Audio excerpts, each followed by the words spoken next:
bright light city, gonna set my soul on fire.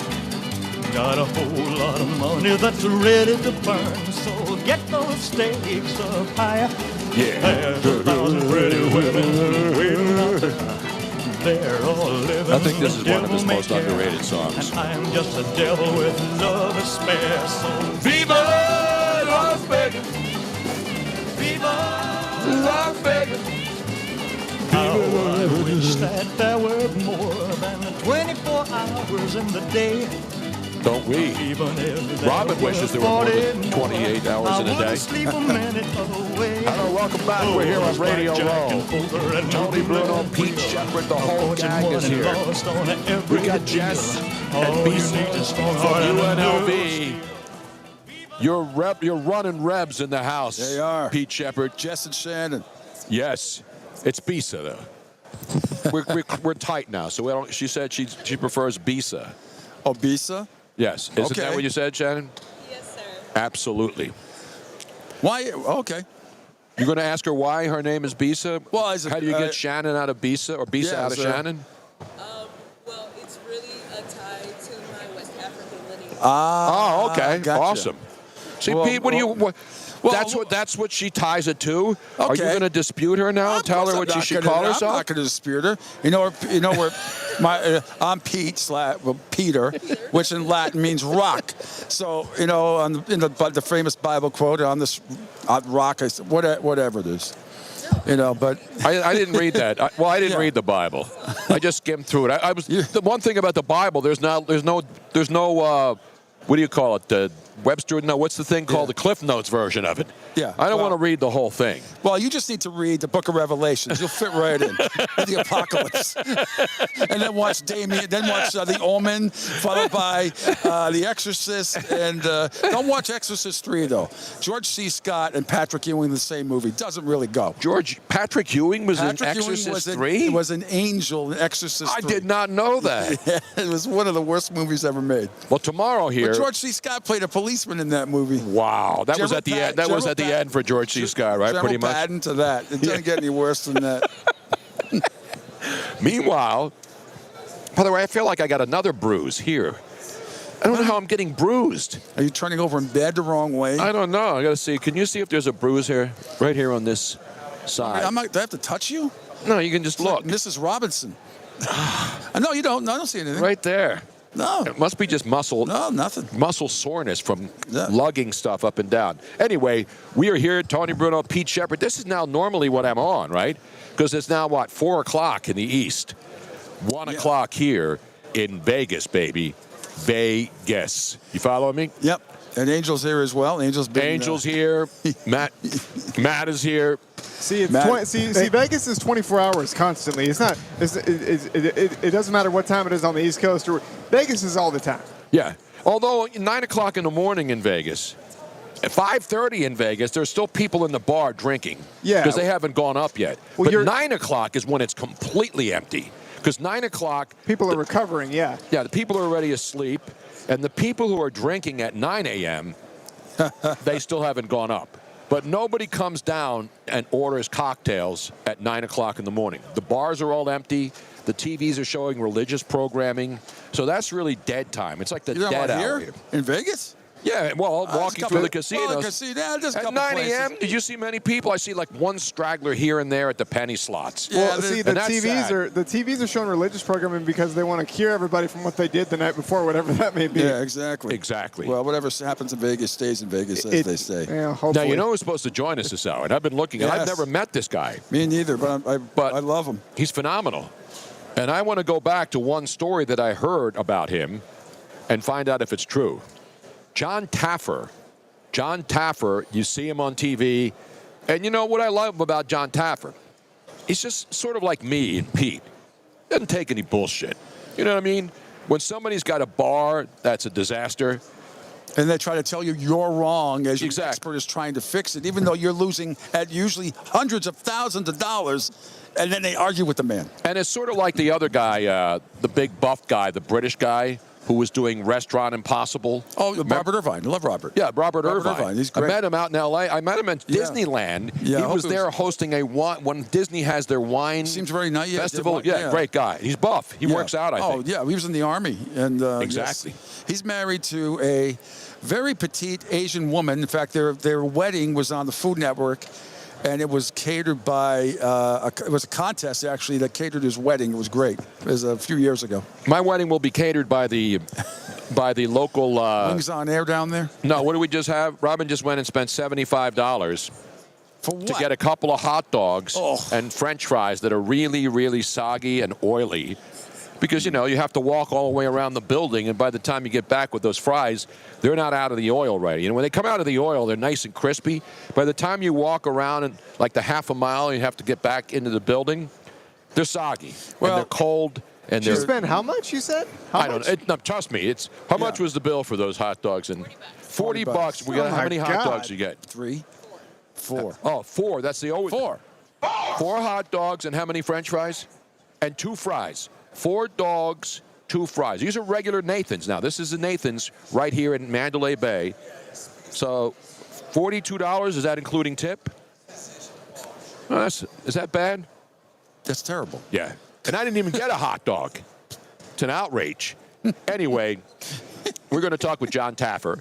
We've got one of the stories that continues to be a big issue here, we'll have media night tonight, is the turf wars going on now. Not gang wars. Those are going on in Philly and all these other cities. Turf wars. And now the 49ers, is this some lame excuse in case they lose? Is this to get them more fired up for the game on Sunday? Because the 49ers are practicing on a field. UNLV's field. UNLV. And we have 2 UNLV people here.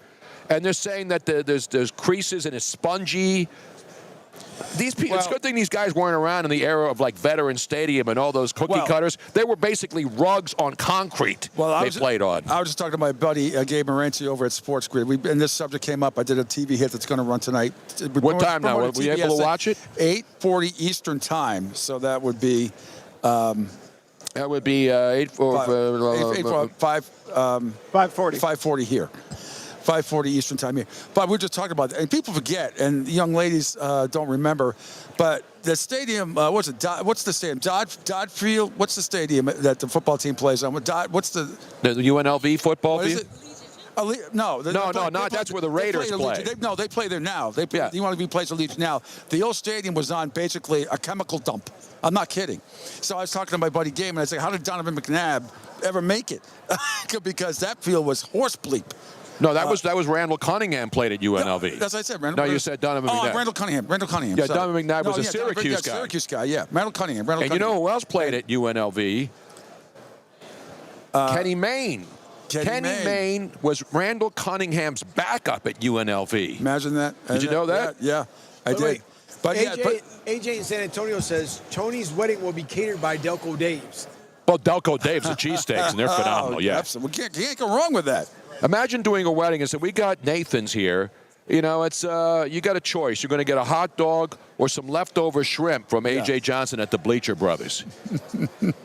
And you got one more that came in and says, Bob Ross says, the price all depends on the length and girth of the wiener. Well, of course. I mean, that's the way it always goes. Bob Ross. Bob Ross, is that the real Bob? I mean, is that his name, or is he just... Do the girls know Bob Ross? Do the girls know who Bob Ross is? Of course they do. Bob Ross with the puffy flowers, the puffy clouds. I didn't know Bob Ross had such a... he's always been like a calm, politically correct guy. No. If I was pretend I'm Bob Ross and Tony is the canvas, his head, be like, okay, now I'm going to take some titanium white right here with my fan brush and maybe we plant there's a beautiful tree, a beautiful tree right here. Some lovely. Just tap back and forth. Mm-hmm. Don't let anybody know that tree is there. It's okay. We don't have mistakes. We have happy little accidents. Exactly. That's okay. Love Bob Ross. The guy before, I was watching the guy that actually was before Bob Ross, the German guy. And Bob Ross admitted that that's who he learned this whole technique from. What was the guy's name, Robin? Because I had Robin look it up.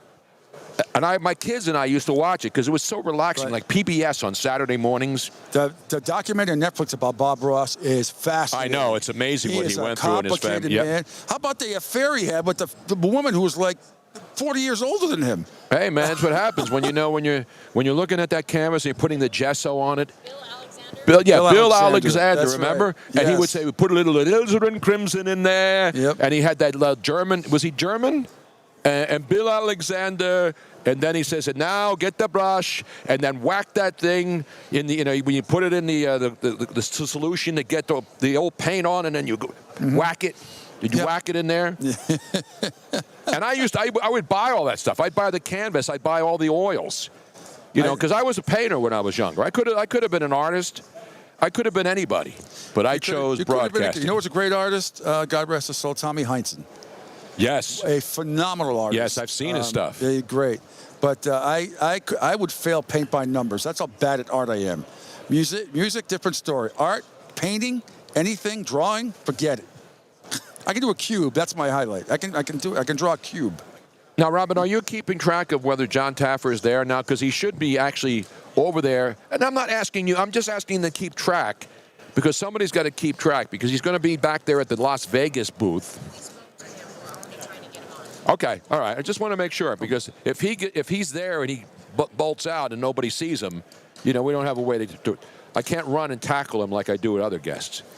Yeah, but going back to the footing again, it was a storyline in Arizona for the Super Bowl in Glendale with Philadelphia. They struggled to find sure footing throughout the game. So I think, and now that forget the practice field, they'll overcome that. They are bringing in that new turf on game day, and they're going to put it through. I mean, technically, I'm telling you, somebody will complain about it at some point. I guarantee you there will be a topic before halftime.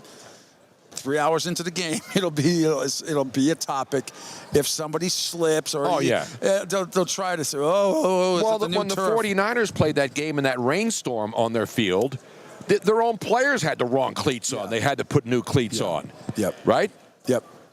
Angel's eating a hot dog here, and now he's going to talk. Yeah, well, because Joey B said, you were talking about this earlier, Tony, but he says, did you see that Lisa Ann got arrested at a show in New York City last night for using her cell phone? Yeah. I know. I texted her back. I follow her, and she follows me on X, and I've known Lisa Ann forever.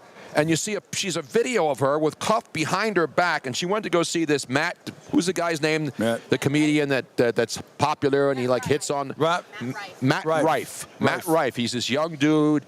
He's a good-looking guy, and he hits on women, and he talks. He's got a really unique act. Have you seen his act? I probably have, but I mean, you're not supposed to use your cell phone in a comedy club. There's specific rules about. I understand that. Now, maybe how many warnings did she get? I don't know. That's Seems what I mean. a bit harsh to get arrested for that. You be cuffed in a comedy club you when can get people are kicked beating out, up cops on the street and come on, kicking them in the head, But we don't know and the they whole don't get story. arrested? I don't know. Maybe she swung at somebody there. No, she doesn't do that. She's been in the business forever. I don't trust anybody anymore. It's an outrage. You never know. Maybe they took the cuffs off her once she get outside the building. No, they brought her they put her in a meat wagon. Well, watch the video. I don't know what to tell you. And she's claiming that Number 3 on the road at the bottom. The bottom. Those are the host ones. Okay. Oh. Are we on? Yes. Sorry. You on now, Robin? Now I'm on. Okay. Yeah. Now, what were you going to say about the Lisa Ann thing? No, I have a sneaky suspicion that she might have gotten belligerent and rude. I do too. They're not going to throw somebody. First of all, if they gave her a warning, hey, shut your cell phone off, please, ma'am, because maybe some people didn't know who she was. Exactly. I wouldn't recognize her. I've seen her there, but I don't think I would recognize her. To be honest with you, maybe said, hey, no cell phones, that, and she kept doing it. But remember, this isn't an intimate. This was Radio City Music Hall. Yeah. It's not a tiny little comedy club where there's 100 people. But you're not allowed to use when you go to Hertz Arena and see comedians. Listen, Pete, I get it. No, I get it. But maybe they told her, gave her a warning, and they. Yeah, I doubt if they just went up to her and cuffed her right away. But the visual of her being handcuffed behind her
spell for the internet for 1 week for each table? Roger Goodell. Robin, please don't do that. I'm trying to focus on doing a show, and you're pounding. I understand you're upset, but that does not help the vibe. Please. I know you're working your ass off 24/7, but I need to know what's going on first and foremost. And I also need to know if we're on or off. That's all I need. We're always on. We're on, Tony, even when we're off. I know. That's what people say. Like, you're always on. Just all you have to do is point. Just point, and I'll go on. I can confirm, though, that we are actually on, though. You can confirm it? Yeah, Yes. we are. Is that breaking news? Oh, there we go. Nice. Yeah. I need one of those sounders. There we go. As the great Sammy Sosa once said, Just keep it continue the same thing. just keep it continue the same thing. That's what he said. By the way, they showed a clip yesterday, and there's a lot of great historic sites on X. Yeah. The one where they show remember when after 9/11, Sammy Sosa Oh, yeah, with the run out with the flag. at Wrigley Field runs out from the dugout with the American flag and runs all the way to the wall. All the way to the wall, right into the shrubbery out there at Wrigley Field. All right, hang on here. We might have an update. Rick Marcus says apparently Lisa was arrested for refusing to stop filming the show with her phone, but released after 45 minutes and never went to jail. That's what I thought. Okay, but I saw her. They were cuffed. She was cuffed, and they were walking around. Well, tough. I mean, just because you think you're But a if you're in minor Radio celebrity, City Music Hall, you don't Pete. film. It's against the law. No, period. it used to be against the law. You cannot film any comedy or music show at any big arena anymore. They will throw you out. You get a warning. It hurts arena, Tony. You have to put in some series, you can't take your phone in. You have to put it in a lock and key, and then they give you a number, and then you get it after the show. The first guy I saw that actually stopped doing the... Remember, Robin, we were at a concert, and who was the first guy that told people to take their phones out and videotape them? Remember? We were in Atlantic City at the Borgata. Oh, I'm sure, yeah. Now, who do we have? Wait a minute. I knew I recognized you. I knew this kid when he was a punk at Temple University in Philly. And what happened to him? I knew him when he was Chase Jr. Now he's Chase Sr. And I didn't even realize he went to... I left San Francisco and L.A., moved back to Philly. He's been out in San Francisco, and now he's like a mega media talent writing for the 49ers website. Ladies and gentlemen, let's put your hands together. Another Philly area guy. Aren't you from Philly? I'm from Philly, Westchester. Wait a minute, his mic's not on, Robin. Now, see it? Now talk now. I'm from Philly, Westchester. Westchester, that's not really Philly. Went to Temple University and graduated. Wait, Chase, what does that say? Does that say up is on or op? Whatever it is right there. What's it say? Just How talk. about now? There you go. There you are. There you are. There you are. I don't know whether up is down is up, left, right, up, down. Yeah, Remember the difference. codes? Which one was that one? Was that for which video game was that? Up, down, left, right. Yeah, that's Mario World. Mario World, yeah. Yeah. All right, so Chase, I didn't know when did you leave Philly and move to San Francisco? Yeah, so grew up in Westchester, went to Temple, graduated in 2015, and then I've kind of just been climbing the broadcasting ranks. I moved out to Springfield, Illinois, covered high school and college sports there, moved to Scranton, Pennsylvania, worked for a local news station, WNEP, covering Penn State football, as well as some local news stories, hated doing crime. So then I took a job at Chat Sports as the host of the 49ers Report, and now I host the largest independently run Niners channel on YouTube, doing shows every single day. So it's been an awesome Wait, I journey got to and give you awesome one of life. these, man. Hey, thank you. I knew you when. Now I don't ask people. I don't tell people, hey, was I an influence in any way, shape, or form on your emergence? I didn't give you talent. I never take credit for when people, Andrew Siciliano and Mark Willard and all these people I work with. I work with people who are all great. They all got it, and they all had fun and knew what I was doing. And that's what I've always done. But now you see Anthony Gargano is here and a lot of the former Philly sports talk hosts who are doing national things. So growing up in Philly, obviously you know it's a great sports town. No doubt. And then you go and you did it the right way. Yeah. Started a school. You go to a small market. You start. That's what I started in Philly, and then I had to go to Birmingham, Alabama, because I was working overnights, and they wouldn't put me on the air back in the 70s. So I went down, did morning drive in Birmingham for 2 years. Gene Bartow came there when the UAB program just started. They had just opened their building, the BJCCC, the Birmingham Jefferson Civic Center. So I got to know Gene Bartow. I got to do the in stadium stuff for the Birmingham Bulls WHA team. And so I was doing local sports now and immersed into the community.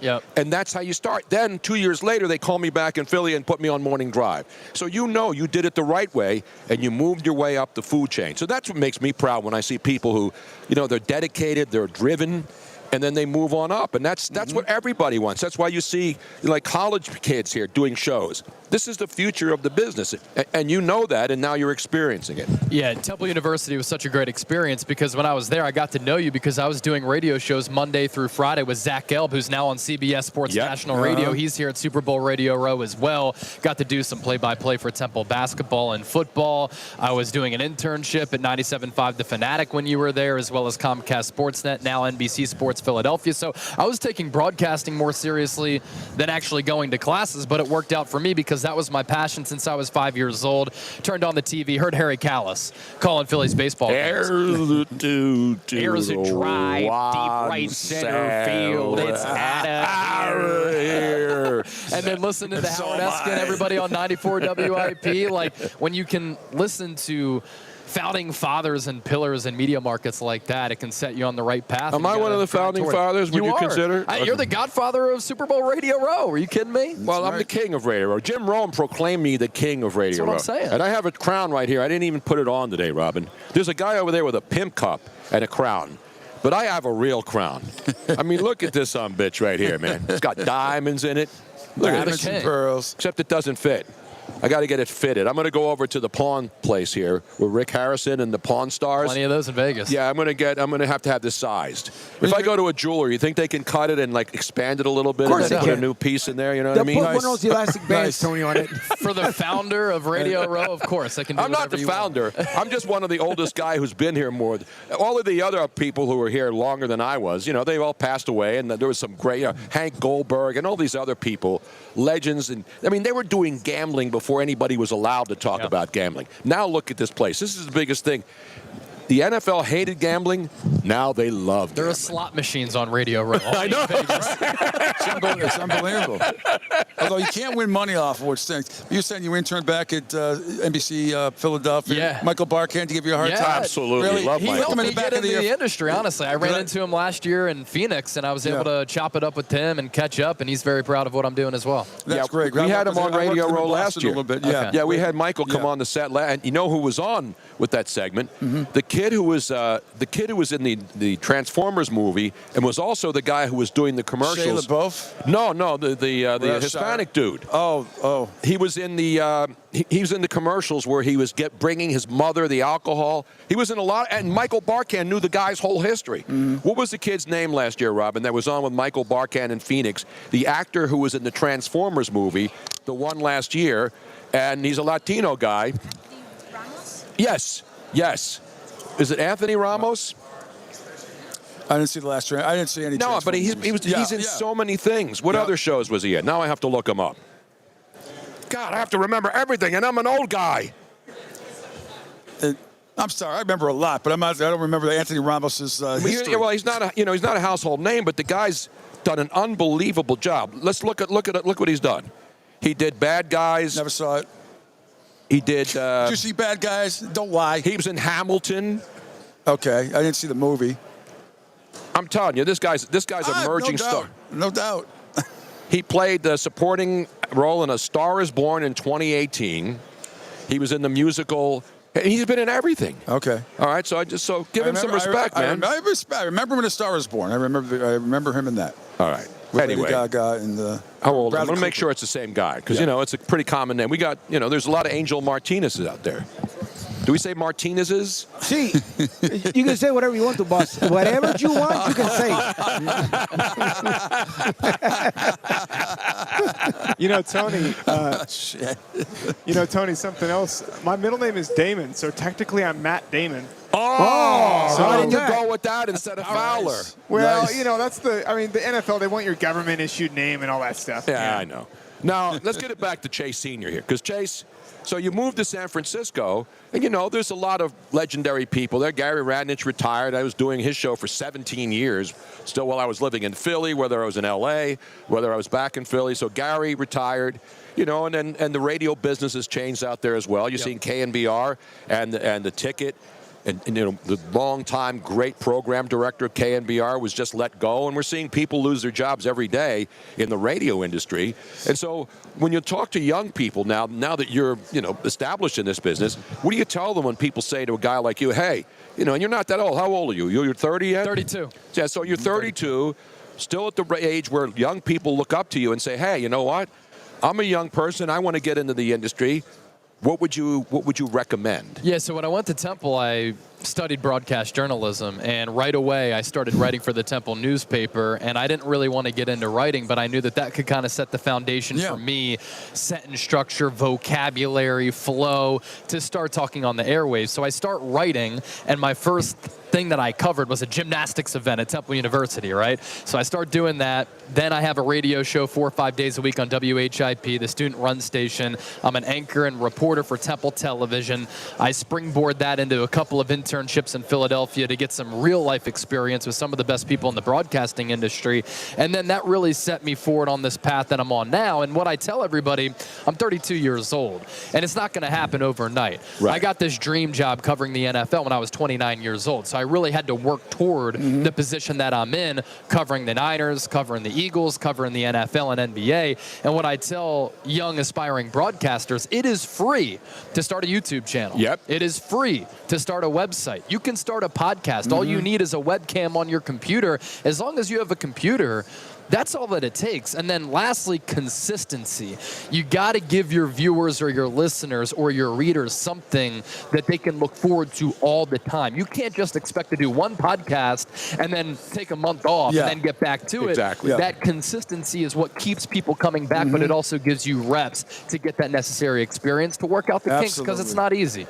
And the one thing about Pete and I, you know, we're radio veterans, you know, have done it for decades. And now, you know, we were realizing, and I did because I started doing podcasts 15 years ago, in that you start podcasts, and if people know who you are, you have an advantage because people try to find you. And now with digital media becoming really, it's going to replace everything. I mean, all the newspapers are digital now. You know, nobody's buying hard copies of the LA Times or the New York Post or the New York Times anymore, unless you live in New York, or you know you want to subscribe and you do that. But like the Inquirer in Philly is struggling. Every major newspaper in the country is struggling. So imagine some of the smaller newspapers and how they struggle. So the bottom line is we have to adapt with the times. You know, I'm 71 years old.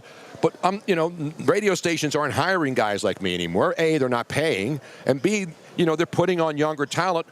And that gives them an opportunity, because guys who are younger now, they're getting chances to be on big market radio stations because they're getting an opportunity to go in there, because the Angelo Cataldi $1 million a year contracts are pretty much a foregone conclusion. They're not going to see that anymore. No. I think it's unfortunate, too, because you don't have legends in major media markets like you anymore. You have people who are my age, and I'm not disrespecting anybody who took a path to get to that spot, but they're not to the likes of you or Howard Eskin, who I listened to growing up, Mike Missinelli. They're young and inexperienced. And Anthony Gargano's right behind me there. Did you see They're him? not serving the sports fans the way that they should be in a major market like that, because they're inexperienced. So it's unfortunate to see that. But the problem is terrestrial radio and the people in corporate, and dare I say the word consultant, most of them never been on the air, and all they do is fuck up everything else. That's all they do.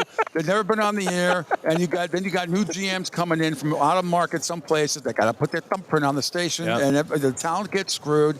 Then they prioritize they prioritize other stuff over the actual broadcast of the show. It's disgusting what's happening. That's why Odyssey's gone bankrupt. BC's going bankrupt. Exactly. Cumulus is up next. They're all going to be bankrupt. All of them. I went the route of YouTube. I host the 49ers Report on YouTube. We have 117,000 subscribers. We've reached 3 million people over the last month. Awesome. Philadelphia Eagles now 70,000 subscribers. We reach 1 million people per month. Yeah. And what that is, it gives me a national platform to cover the NFL, but it's a blend of everything that I really like. Being on camera, podcasting, radio. If I want to let a curse word fly, I can be authentic and do that and not have to worry about the corporate overheads of a radio station. Plus, you got beautiful hair, too, so you could see. And I was on TV even with bad hair, even with no hair. It's not really mussed either. It's not. No, it's natural. Not you. So how weird is it growing up in Philly? Because when I lived in L.A., I was there during the Kobe and Shaq era, but I was never a Laker fan. But I respected it, and I was fortunate because I got to go as I was on the Lakers station, go and cover the NBA Finals. I remember being on the floor at Staples Center the year the Sixers went there and won Game 1, and Lou Tilley, who was doing local TV in Philly on Channel 3, I was on the floor after the Sixers beat the Lakers in Game 1 at Staples Center, and I'm walking around on the floor, and I'm on my phone, and I'm calling my family and say, hey, turn on the Sixers postgame. I'll walk right by the camera. So I'm walking around. And so I got to, I would go to Kings games. Very unprofessional. Because I go to USC games because you want to be a part of the community. But even though you're not a fan of those teams, so now you're in San Francisco. So do you have to be a 49er homer now, or? So I'm actually living in Dallas. I work for a company called Chat Sports. We're a digital sports network, and that's where we're located. But I cover the Niners. I cover the Eagles. So you're not physically in San Francisco. No, I'm in Dallas, which politically is great for me as compared to being in San Francisco. Wait a minute, but Dallas, I mean, first of all, you're in Dallas, which is behind enemy lines, because the 49ers are not the enemy to the Philadelphia Eagles. Yeah, but when you can brag about the Niners and Eagles owning the choke artist Cowboys, it works out well for me. Well, the Eagles haven't owned the Cowboys in the recent times. In a big game, though, in a big spot in the playoffs in recent history, they have. But, no, of course, for me, being on that platform, I mentioned it's unique because it's a hybrid of all these different mediums, which I think in 2024 is really important. And that's why right out of college, I went the digital route. I saw where the business was going. I had that foresight. But it's always important to me when you're on that somewhat local level, on the blend with the national level, you got to be the voice of the fan, right? So if the coaching staff messes up and if the players aren't playing up to their expectations, you have to call them out, especially a team like San Francisco, who has Super Bowl possibilities and expectations. So when they play well, you of course have to give them praise. When they don't, you have to criticize them. So it's certainly tapping into the heart and the fabric of the fan base. I think that's really important because then people can relate to you. And if they disagree with me, that's fine. I have my opinion, you have your opinion, but that's my outlook on the game, and my job is to analyze it. Yeah, exactly. And it's not like a lot of some reporters who work for the team or newspaper reporters, particularly. Not columnists, but the everyday beat reporters. Mouthpiece for the organization. That's all they are. It's just a PR stuff. And then they charge $2 to look at their articles. Meanwhile, back to Anthony Ramos. His last name is Martinez. Anthony Ramos Martinez. And he was in, I'll just give you this quick. He was in Hamilton, the original Broadway musical. Pretty big deal, right? Yeah. He was in the 2021 film version of The Heights.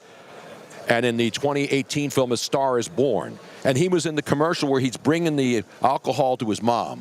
What was it? I think it was Crown Royal. Yeah. Remember, he goes to his mom's house, and that's his real mom. Right. Because we talked to him about it. He says, yeah, I wanted to do that, and I wanted to bring Crown Royal to my mom's house. So this kid's a star. He's 32. He looks like he's 18. He's also in Godzilla. Yeah, is he in Godzilla? Yeah. I believe he's in Godzilla, the first one, the new first one. He's in Trolls World, so he does a lot of voiceovers. 1956 version. Does a lot of voiceovers. He's in Trolls World 2 of the Bad Guys, which is a voiceover act. Yeah. But he's amazing talent. He's a great young kid. And the movie In the Heights. Did you see that movie, In the Heights? No, that was a good one. Not yet. Yeah. Yeah, that was a good one. You got to get more into the hood, Pete. You got to get out of the ritzy-shitsy areas, watch man. everything. You got to get out of Naples, I get ripped man. for watching so much TV. You got to get out of Naples and all these fancy, I don't go to schmancy. Naples. You got to get down with the peeps on the street, man. I'm all the people. That's what I do. I'm all about the people. Tony, you need to make that into a drop. Jesus you need to get out of the hood. I You need to get am more the into the people. hood, man. You need to get more hood into you. Yeah, Look like a Robin. Robin's so damn white, even Snow is afraid of her. I'm like Emperor Palpatine. I am the Senate. So, Chase, now, you're not married, right? No. Now, if you're married and you have Smart man. children No, and kidding. you have a boy, will you name Sorry, your Lee. son Chase Senior Kidding, Jr.? kidding. I get that question. See, that's a good question, right? Yeah, and when so I- his name is Chase Senior. Now, was your dad named Chase? No, he's Jeff. So if Shout your out to my dad had named you Chase Senior Jr., that would have been really cool, right? Because your last name's Senior, and then you would be a junior. Right. So when I was growing up, that would be a lot of the jokes that a substitute teacher would say when I would come into school. They'd be like, "Oh, Chase Senior, but you're a sophomore," and then the other one would be Chase Senior. Are you going to name your kid Chase so that he's Chase Senior Jr.? And my answer to that is no, especially in this era where kids are getting bullied all the time. They'd be like, "You're Senior Junior," and then I would be Chase Senior Senior. I'd be Senior squared. I don't really want to do No, that. now you have to put like the 1 and the 3 single now, like Chase Exactly. Senior 1, 2, 3, the third. Cube, Nah, I Senior, will you're say, Cube. nicknaming him Deuce, I think could be kind of cool with the yes. two. What about Cube? Chase vertical eyes. Cube. Chase Chase Cube. You know? But you know what you can't have, though, because it would be too many. You can't have Chase 4. When you go to 4, then you have too many kids. You can't afford it. You got to put these little brats through school, through college, and then they won't give a shit once they graduate and move on. Chase, you like me, anybody you meet from Ithaca, who went to Ithaca, I bring up Normandale. Doesn't matter how old or young they are. I was like, yeah, what was that like when when he was at Ithaca and won the national championship? What was that like? Yeah. Do you remember that? Now you got Dean from Clearwater saying Chase Senior Junior the third. Exactly. could do that too. My son, my firstborn son is named Anthony Joseph Bruno, but he's not a junior. I was a junior. Were you a junior? I was a junior, yep. See, I didn't call my son junior. He doesn't like it. My mother would say junior once in a while, junior. But that was once a year. You So get into Dallas, those situations where, like, George Foreman named all of his kids George. Yeah, exactly. Yeah. Now, Chase, so in Dallas, it's obviously cheaper to live in Dallas than it is in San Francisco. It's fantastic. You in Dallas or you like Austin? You're actually in I Dallas? like Dallas. Yeah. I don't really like Austin. Really? To me, Austin is It's bougie. big city in a small city's body. It was never built or designed to be that large of a city, and it's just overpopulated at this point. Living in Dallas for me is perfect. It's affordable. You get great weather. Housing is great. And it's a great city. So I like Dallas over Austin. No, I love Dallas, too. I love going to Plano. And I mean, it's real America down there. Yeah. You know what I'm saying? The Dallas people are great. The Texans are great. The chicks are hot AF. They are. And then they have all the belt buckles and the food. painted on jeans and the boots. And you should see what the chicks are wearing, man. I mean, all the guys, they dress the same. That's what I love it. Because in Dallas, if you're a guy or a chick, you always have the tight jeans, the big belt buckle, and the boots, And right? the boots and the hat. with the cowboy hat. And you got to have a good hat. Yeah. You Down have to south, have they call them buckle bunnies. Good-looking Buckle Texas bunny! girls are called buckle bunnies down in Buckle Dallas. buddies, I love it. I love it. I love it. I love it. I love it. I mean, we got to come up with in Southwest Florida where we live, Fort Myers, Cape Coral. I mean, there's lots of pretty ladies. Oh, yeah. It's a melting pot Oh, there. my God. absolutely. In Dallas, you know what you're getting. The country girls Yeah. are called buckle bunnies. if Yeah. they're good Exactly. looking. And the thing about living in Everybody's so Southwest Florida, I mean, everybody there now is not from there. I mean, every license plate. Well, I see license plates from Alaska, and I'm saying, you talk about road trips. Driving from Alaska all the way, not only across the country, but down to the bottom of the country, down to basically the western tip of Florida. Yeah. And they're driving from Alaska, Montana, everywhere. But Canada, that's where they go in the A lot of wintertime. Philadelphians are there as Oh, well. Philadelphia, Yeah, but Pennsylvania, New Jersey, everywhere. But the servers, nothing is politically correct in a good way, meaning all the servers you're always hun, sweetheart. Absolutely. You don't have to wait 2 seconds for a drink before. Sometimes Exactly. you have to say, oh, I'm all set. Okay, I guess I'll have it. Everything you ask something, of course.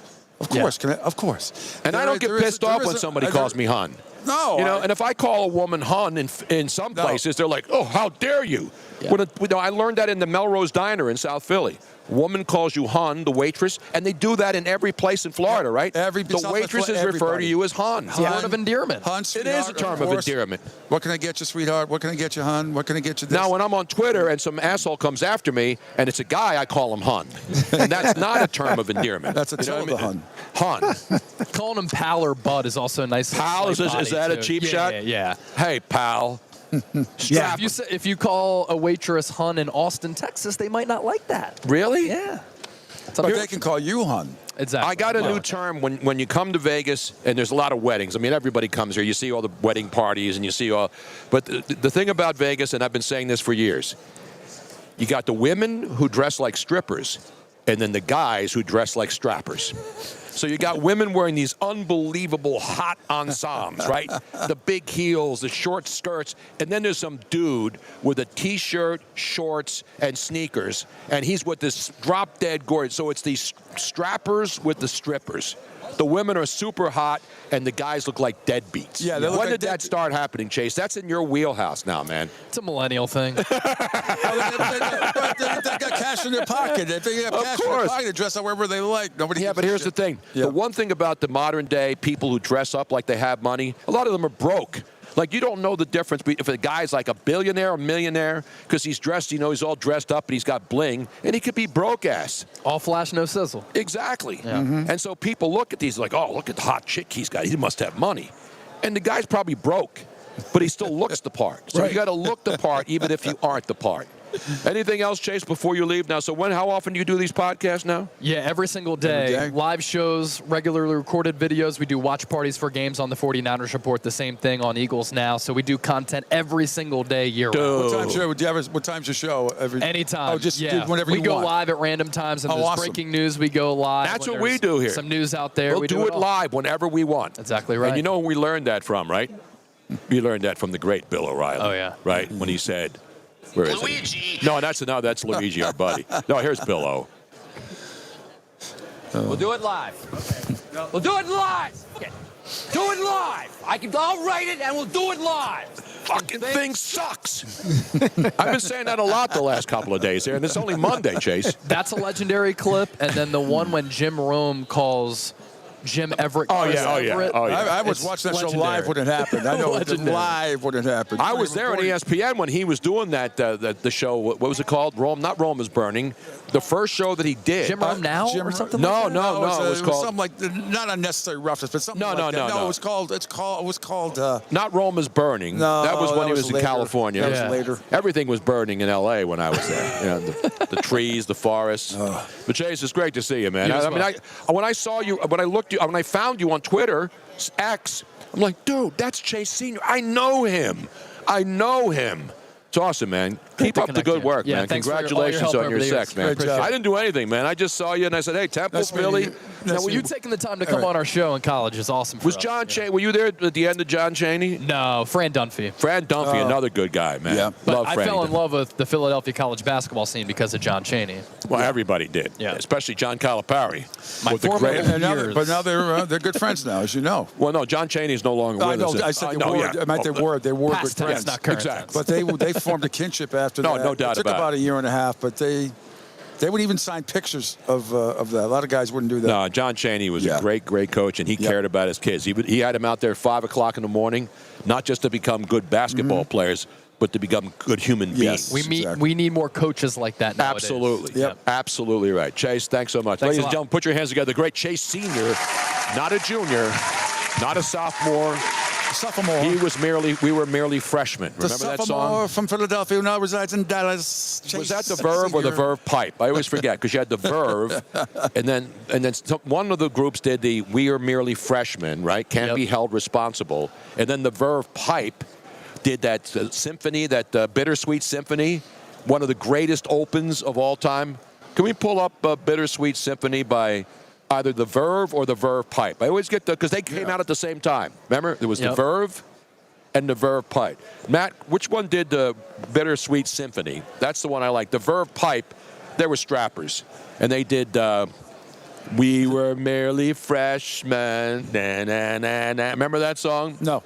You know that song. Probably. Can't be held accountable. The Verve. I don't remember. So the Verve did "We Can't Be Held Responsible."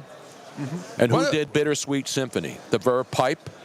Oh, no, it's the verb. It looks, Who did the song at the end of Cruel Intentions? Dun, dun, dun. I don't It's not know. a symphony. Dun, dun, dun, There, dun, he's dun, still dun. the sharpest dressed man in the industry. How are you? You know who that is, right? The sharp dressed man who was at ESPN with us. Oh, Robin, what do you have? Oh, here we go. Is this not the greatest riff? But this is one of the this is what I'm talking about. This is the end of Cruel Intentions. I didn't see Cruel Intentions. How Do you could think you I not remember see that? Two girls kissed in it. What are you, crazy? Oh, is that where the two chicks make out in the pool? No, I don't know. That's the other one with Kevin Bacon. I got it all up here, baby. Give me B-movie nudity. I'll tell you exactly where you need to find it. This is one of the greatest riffs. You know how they have, like, Yes. for example, what's his name? Yeah. Chase, you've seen Usher's Cruel riff. Intentions, right? What's that? You've seen Cruel Intentions, Yes, right? yes. This is the end scene when what's her name? Blonde, what's her name? Reese Witherspoon. She's driving away in his car. This is The awesome. build-up's fantastic. Oh, it's fantastic. You would love Cruel Intentions. I probably That's saw it, but I don't remember that shit, man. It's right up your alley. I only remember the songs, and this is one of the greatest I songs ever agree. recorded. That's what I'm glad I thought of it for you. By the way, Trevor says not two girls, one cup. No, that's a different movie now. I moved on to the what's the octopus movie now? The Human Centipede. Yeah. that's the new class. Have you seen Human Centipede? Yeah, don't watch it. Don't watch it. Gross. I can't imagine anybody agreed to do that movie, and the two girls that were in it agreed to do it even after they were told what the movie was. Yeah, but if you get paid, there's not enough money on earth. now you have morals. Not morals. I mean, that's just gross. $500,000. Make a fool No of yourself. way. Okay. Chase, good to see you, man. The great Chase Sr., ladies and gentlemen. It's a bittersweet symphony. He actually looks like the star in the movie. What's his name? Yes, he does. Look at him, man. I remember him when he like grew 2 feet since I've known What's him. his name? Reese Witherspoon's boyfriend in Cruel Intentions. What's his name? Crap. He was married to her. Ryan Philippe? Yeah, there you go. He was married to her. Yeah. Yeah. Speaking of that, I was in a restaurant once when I first moved to L.A. So, when you live in L.A., you drive around and there's celebrities. I was in a restaurant up in the Pacific Coast Highway having dinner, and there's Reese Witherspoon and Ryan Philippe in the same room. Little did I know that not that long afterwards, they too would call it quits. Yep. What's the matter, Robert? You all right? What? I think that I'm doing a show. He took a picture here. Took a picture. Who took a picture of somebody? Did He took a picture of us. Oh, Chase took a picture of us. Someone over. By the way, Tony, AJ in San Antonio says, why should Tony watch Cruel Intentions? He lived it. Exactly. Come on, man. We're gonna go to a 2-minute break. A 2-minute. That was simulated making out. When you have real making out with chicks. Oh no, this was not simulated. It was simulated. Trust me. Oh, I don't know. I'll have to watch it they're again. on a blanket in the park. Oh, it's fantastic. We're coming right back. We're live on Radio Row. It's only Monday, folks. We're getting this thing going. We're going to have the great John Taffer coming up still, hopefully. And we'll talk some bar rescue. I see a couple of bars we should have to rescue here in Vegas. Oh, my God. Some of them are in the hotels we're staying in. They need me. It's an outrage. We're coming right back. Stick around. We'll play a little music, though. No commercials. Just good music.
Now back to the biggest sports network on the planet, the Tony Bruno Sports Network.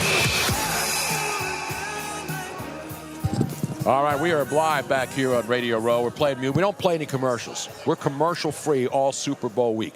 We could be making millions of dollars charging people for commercials, but we're not because of you, our great listeners, watching everywhere, listening on the Tony Bruno Sports Network. Don't forget, tell your friends to download the app. It's free, and then you can listen anywhere. Because, when you move around in the industry like I have over 50 years, people say, where are you now, Tony? Now it's easy. Just go to any app, go to the App Store, go to... what's the other one called now? There's the Apple or Google Play Store. Google Play or Apple. Yeah. Download it. Just put in Tony Bruno Sports Network, and bam, it's right there. You download it. You listen anywhere on earth. We're number 2 in Kuwait, our podcast and our show. Wow. We're also big in Australia, I found out. Big in Australia. We're big all over the world. You know who else is big? The cameras. LaWanna Bradford. Master. Now, what is your official title now?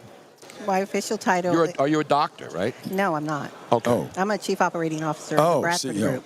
So the Bradford Group, because this is an interesting story, because a lot of the players in the Super Bowl, they're star players, but years go by and we see a lot of the players who were in the NFL don't have the right counseling or the money goes away. They have friends who take their money. So you're part of a group, the Bradford Group, and you have a system that helps athletes after their careers are over, right? That's correct. It's called the R3 system, and it's basically your personalized GPS system that looks at your mindset, your purpose in life, and then how do you get back on the playing field, because these athletes have identity crises, right? They spent their whole life being football. Well, the football is what they did. It's not who they are. Right. So this is what helps them to re-engage with who they were created to be and show up in the world authentically, confidently, so that they can make an impact for their lives, the family, and the world. And I know you obviously deal with a lot of NFL teams, organization, players, and I know they try from the time you come out of college and you get to your first training camp, they drill it into your heads about what to expect, what not to do, what to do, who to talk to, who not to talk to. Invest your money wisely. Find somebody. Don't trust anybody. I know they try to drill it into some of these players' heads. I've seen it. I've witnessed it up close myself, 37 years doing this. But it doesn't really sink into a 21-year-old does it until sometimes it's too late. Exactly. When you think about the average lifespan, tenure is 3 years. Yes. Yeah. So, it's really hard to say, okay, I'm trying to get into the game. I'm trying to make a name for myself. And, oh, by the way, I'm supposed to manage my finances too. Mm-hmm. So, it's challenging. So this R3 system, explain it, because a lot of people are like, okay, so what does this entail? So the first part is really dealing with the mindset. If you don't have your mindset right and your relationship with money correct, then you can just spin your wheels. You get in debt, out of debt, in debt, out of debt. So this helps you to understand first what your relationship is with money, then identifying what it is that you want to do with money. How do you want to make money? How do you want to position yourself in your field? Understanding what your talents are beyond football, right? Mm-hmm. And then being able to execute. And what about people beyond radio? Yeah, we need that. No, that's a whole different thing. We got our own problems. You have to go to a special school for that. It's called bankruptcy court. Oh, my God. We just say, hey, I don't have any money. Sorry, I can't pay my debt. No, only the government could get away with that. Sorry, we're $40 trillion in debt, but don't worry about it. We're paying the interest on that every year. Exactly. We can't do that in real life. When I have credit card debt, I got to pay it or pay the interest and suffer the rest of the times. And a lot of people are in debt right now, especially, athletes, because if they're not making the big money and they're just getting a contract, as you mentioned, and then 3 years later they're out of football, you have to have something else going on, right? But what happens if they don't psychologically? They were just really good at football. How does that transition, you make that transition into real life? And that's part of so that's a whole mental wellness conversation, right? So if your identity is questioned, then you begin to spiral in depression and other things, even addictions that are out there, aggressive behaviors. Sure. So it's dealing with that, helping them to understand, again, your value isn't just the game you played. But for so many of them, from Pee Wee League on, you're the ball, right? Yeah, a lot of times, and trust me, I've seen it, kids' lives in speaking strictly football, but it applies to other sports. Sometimes these kids' lives are decided between they're 10 years old. Yes. In Pee Wee football, top-notch program, he goes, he stays, and it transcends into JV, varsity, and eventually college. And some of these younger coaches can destroy kids at 10. Like, you're done, and then you got nowhere else to go. It's really insane. I think what you're doing is great. And as I read here, you did the financial business planning for guys like Brandon Marshall, who now has a successful television career after playing in the NFL. And I know you deal with a lot of teams like the Dolphins, the Broncos, the Bears, and the Jets, right? That was just with Brandon. Right. Okay. Because he played for those teams. Right. Correct. Yeah. And so he and I are actually going to re-engage to see what we can do to help the youth as they're coming up, right? So prepare them before they even reach the NFL.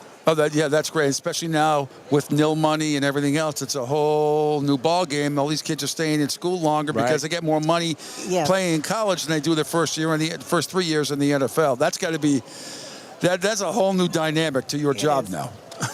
You're going to worry about 16 and 17-year-olds going on. Yeah, the Caitlin getting Clark more money than the pros. The Caitlin Clark basketball player. Yeah. She's not going to go to the WNBA because she makes more money in nil than the WNBA would be able to pay her to play professionally. I mean, we talk about the next level of, wow, what do we do? Exactly. So she doesn't have to do anything because she already has all these endorsement deals. So being her manager of her finances has got to be a good gig that somebody's going to get, right? Exactly. So, when you're meeting with these kids and everything, how are the parents in relation? Are they like, are they sometimes not rude, but are they like, all right, I trust you, but only to a certain point. This is my baby. You better take care of my baby, or give him the right advice. You ever find that any parents are standoffish with the advice you're trying to give the kids? Well, right now, that's what's going to happen with this conversation with Brandon. So that's his dream, to speak to the upcoming generation. Okay. And so now it's bridging our two philosophies into one. So me looking at those who've retired, him looking at those that are coming. Sure. That's great. Now, we have had many, many conversations with Charles Barkley, who says that he was really lucky because his coach was his mentor when he was in college and had financial advice and told him, hey, you need to dump some of these friends that are really not friends anymore, and really kind of helped him through that. Are you working with coaches as well to kind of get the programs involved in that? I hope to be able to work with the Players Association. Yeah. I think that would be great because they have so many rich programs, and to have this augment what they currently have would be just a great opportunity. I actually had an opportunity to be in a meeting with Sam Rappaport.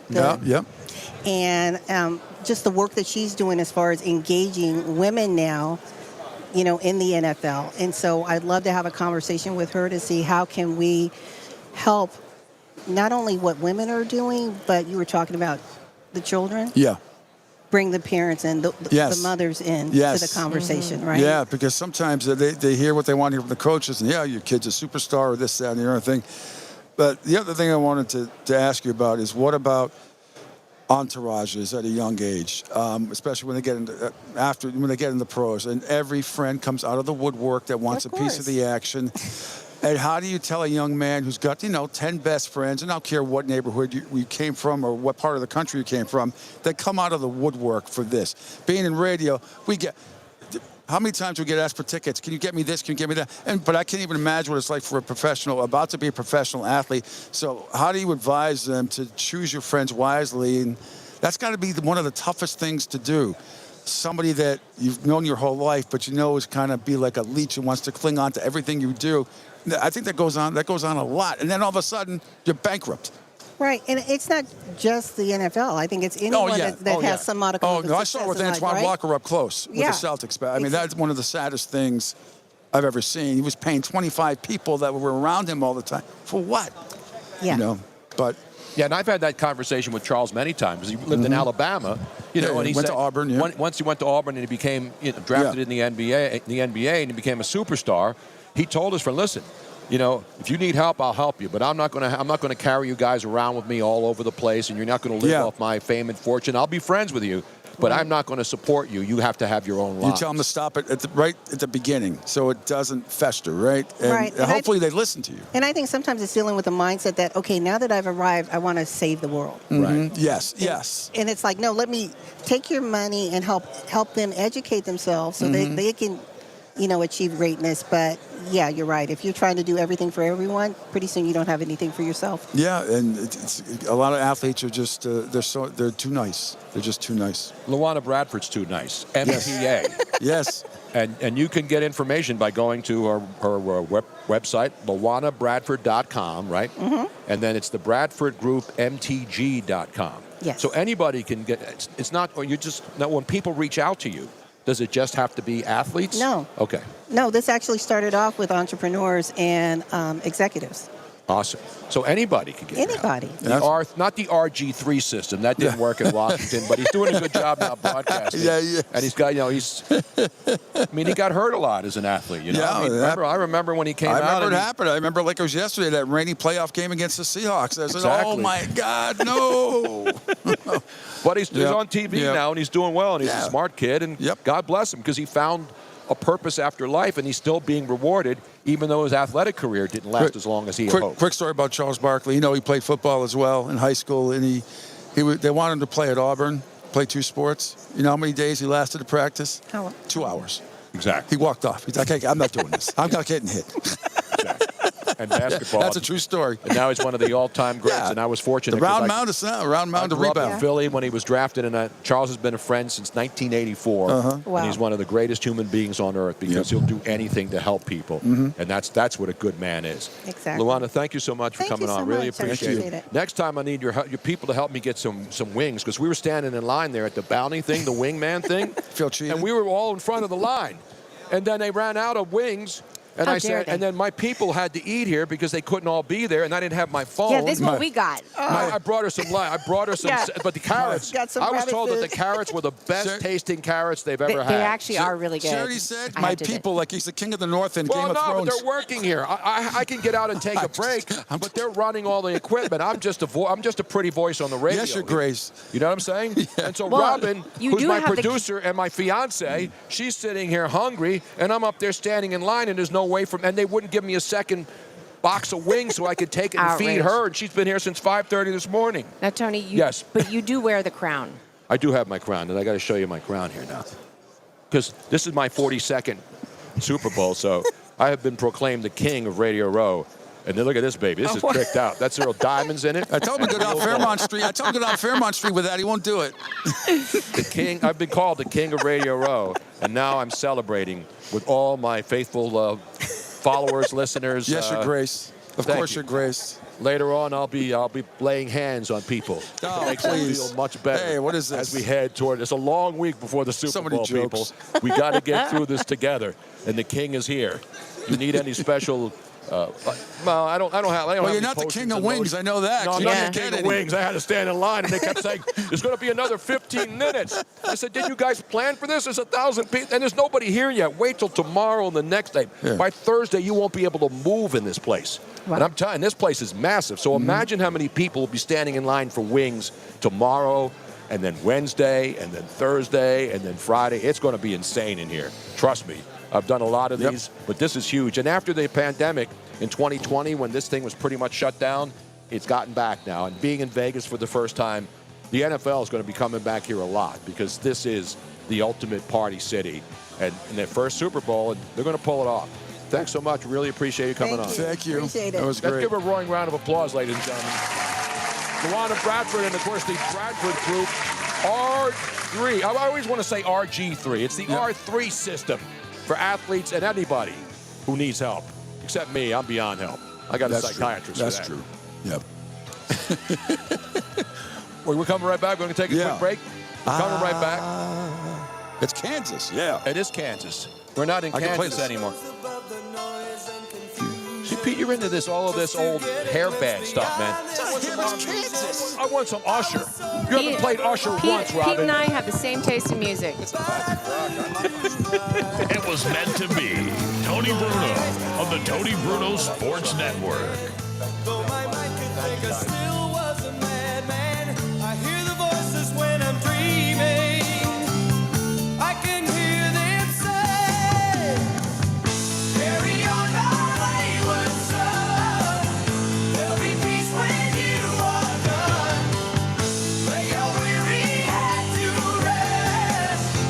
Don't you cry no more.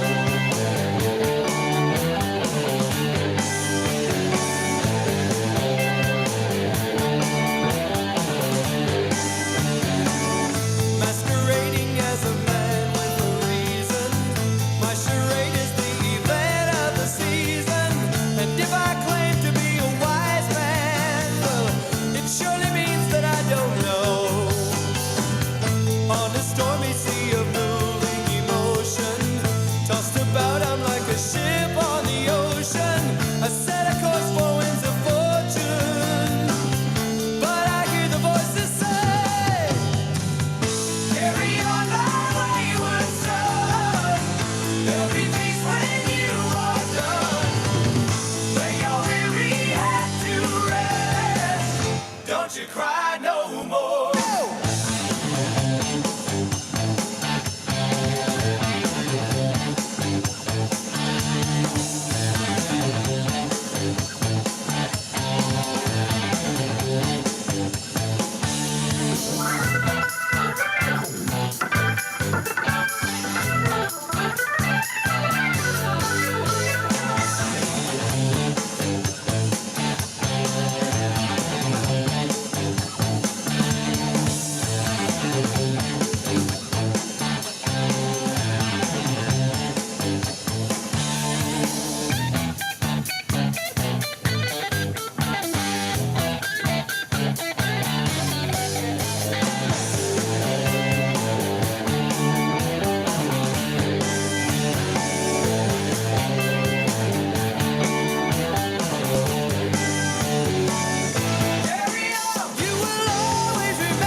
Don't you cry. Don't you cry no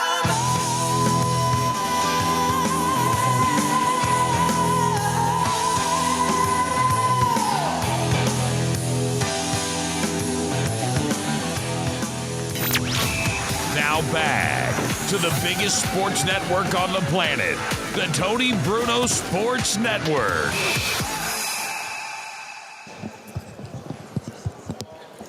Robin, you give me, I thought you were going to give me a little usher there. Or a little, I would, except I can't. The way the system is right now, I don't have another computer to pull up Usher at the same time something else Okay, is do you playing. have Viva Las Vegas? I need to. Yeah, Oh, can you? okay, I can you do got that. that in there. I definitely need to have. Yeah, that's what I'm talking There you about. go. Come on. It's Vegas, baby. Got a little Vegas. flavor, a little flavor. Bright lights shining, gonna set my soul, gonna set my soul on fire. Got a whole lot of money that's ready to burn, so get those stakes. This is one of the greatest Elvis songs ever written, right? Suspicious Minds is his best So song. easy to do Elvis. This is, you know what though? This is a fantastic recording of it because it has. All right, everybody now. Viva Las Vegas. Hey-o. Hey-o. I'll be performing as Elvis later on tonight in the lounge in the Mandalay Bay. Hey Tony. Yes. You have another beautiful lady I sitting know. next to you. This is my wing partner up there. Dr. Stacy was right there with me in the front of the bar waiting for the damn wings to come out, and the damn wings weren't coming out. And we're saying, and then we're looking in the back saying, where are the wings at, right? Is that what we were saying, Dr. Stacy? Yeah. Oh, I'm sorry. You got to bring that up closer to your mouth. There you go. Dr. Stacy Tidwell, we're standing there, and we're like, you know, not that we're greedy. I mean, it's free food. And you know, when you have media people and you have to walk outside and then walk all the way around to come back in to go to the food court, you don't have time for that. That's true. You know, we're doing live shows like from 5 a.m. to 10 o'clock at night. So we can't disappear for an hour just to get back into this room. Went out, bought some pizza yesterday, and they said you have to walk all the way around and come back down. Now my hips are burning. And you know the hips don't lie, Dr. Stacy. So now... See, you were looking at me like, what is this guy up here waiting for wings? And then you heard me ask the gentleman, hey, can I have just one more box of wings? Because there's only 5 wings in there, right? Right. And then you were telling me the carrots were the best carrots you ever had. They were. They are. Wow. Are they good? I totally agree. They're fantastic. They're really good carrots. Are they local? Are they locally sourced? Where do they grow carrots in the desert? In the desert. In the desert? Yeah. On top of all the dead people So now buried I in there. know. Only carrots from the desert. Nothing grows in the desert. Yeah. Except cactus You and ever golf hear courses. You ever hear Guy Fieri talk about, those carrots in the desert? That's what I use in my beer par all the time. It's like unbelievable. So, Dr. Stacy, now we're hanging out, and you got the jerseys on. Mm-hmm. And what does it say on the front there? Not free living. Nobody lives for free. Absolutely. Well, yeah, I mean, you can't live unless you want to live on the street, and nobody wants to do that. So what is not free living? It's a mindset, right? Yes, not free living is where we untie the knots that keep people bound from living the life that they desire and deserve. Boy, I can go a lot of directions. Yeah, I'm trying to think of whether or not I'm still bound. I have myself on. No, I have myself on an island, and a big, gigantic golf course. We'll try to fly all of you in if you'd like, but Absolutely. nobody, and maybe 4 or 5 other people, but nobody else. How do I do that? So you have to shift your mindset. It's huge. You have to shift your mindset, which is getting to the core of what you've been taught to believe about yourself and the world around you, and then realizing what you truly do believe and stop subscribing to that old belief system that had you bound. So you're saying I have a chance? Yes, you do. You do. With me, you do. With me. Now, not free is not N-O-T, K-N-O-T, the knots. Absolutely. I got a knot right here, though, but that's a different kind of That's thing, a right? different But they kind have of a lot knot, of yeah. massage places here, you Yeah. notice? It's like $40 for 10 minutes. I'm like, really? I don't want to move in with you. I just want, just get rid of this knot here. That's a different knot, They're though. not going to let you move in for $40 anyway. So how did you come to start this program? I had a lot of knots in my life. And you are a doctor, though, right? I am Yes. Dr. Stacy Tidwell. It's PhD, though. It's not PhD. medical. Yes, sort of like Dr. Jill Biden, because she's a PhD in education, I think. Right? I'm not anything close to Dr. Jill Biden. She's a lot smarter than I am. But she's a PhD. I mean, so if you're specialized in different things, you're still a doctor. People say she's not Dr. Jill. Yes, she is, because she's got a PhD. Well, that's always a debate. Well, yeah, I to mean, being it depends. a doctor, unless you are cutting someone open, they don't consider you a doctor. What happens if I get an honorary PhD from like every college in America? Would Then I you're be still then a a doctor? Yes. Okay. Wow. So if anybody out there, like if you're a Penco Tech, Airco Tech, DeVry University, anybody wants to give me a Temple University, my alma mater, if you want to give me an honorary PhD, I will gladly accept and show up and wear a tuxedo, Wait a whatever you minute, need me to do. So you want to be a king and a doctor? Absolute That's asking Dr. for King. Well, not the original Dr. King. There'll never be another Dr. King. You know what I mean? We just celebrated his day not that long ago. You're more like Burger King. Yeah. I want to be the new king of England because now the new king now has prostate cancer. The guy just got, didn't you see that story? I did not. I Yeah, missed King it. Charles has prostate cancer. Oh, wow. And the guy's only been in office on the throne or whatever. Maybe if I give him my crown, he'll get the special powers and get better. Maybe. Listen, I'm not making light of prostate cancer, but you figure the royal family, they should have better medical care, right? You don't get your prostate checked when you're 70. You have to start when you're younger, 50, 40 so that if really. they catch it early, you can beat prostate Yes. cancer. Now, Dr. Tidwell, Yes.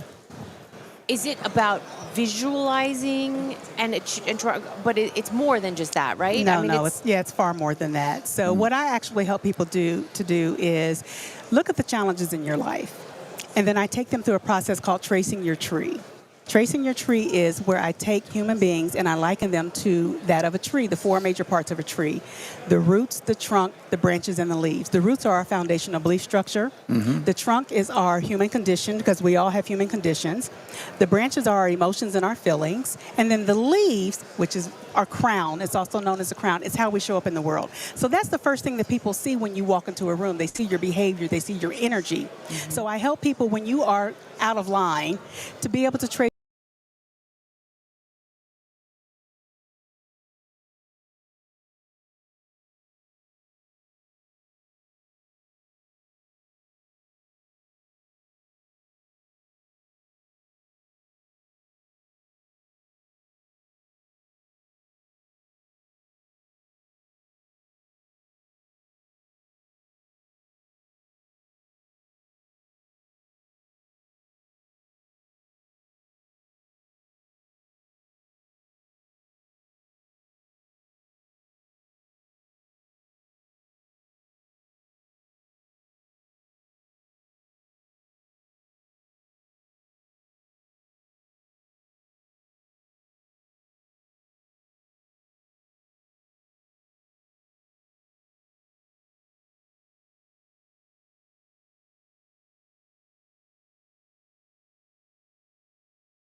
a game. Not a game. There's Allen Iverson. We're talking about practice, man. Not a game. We're talking about man. practice, What are we man. talking about? What are we talking about? Practice. Practice, man. We're talking about practice, But we're talking about practice.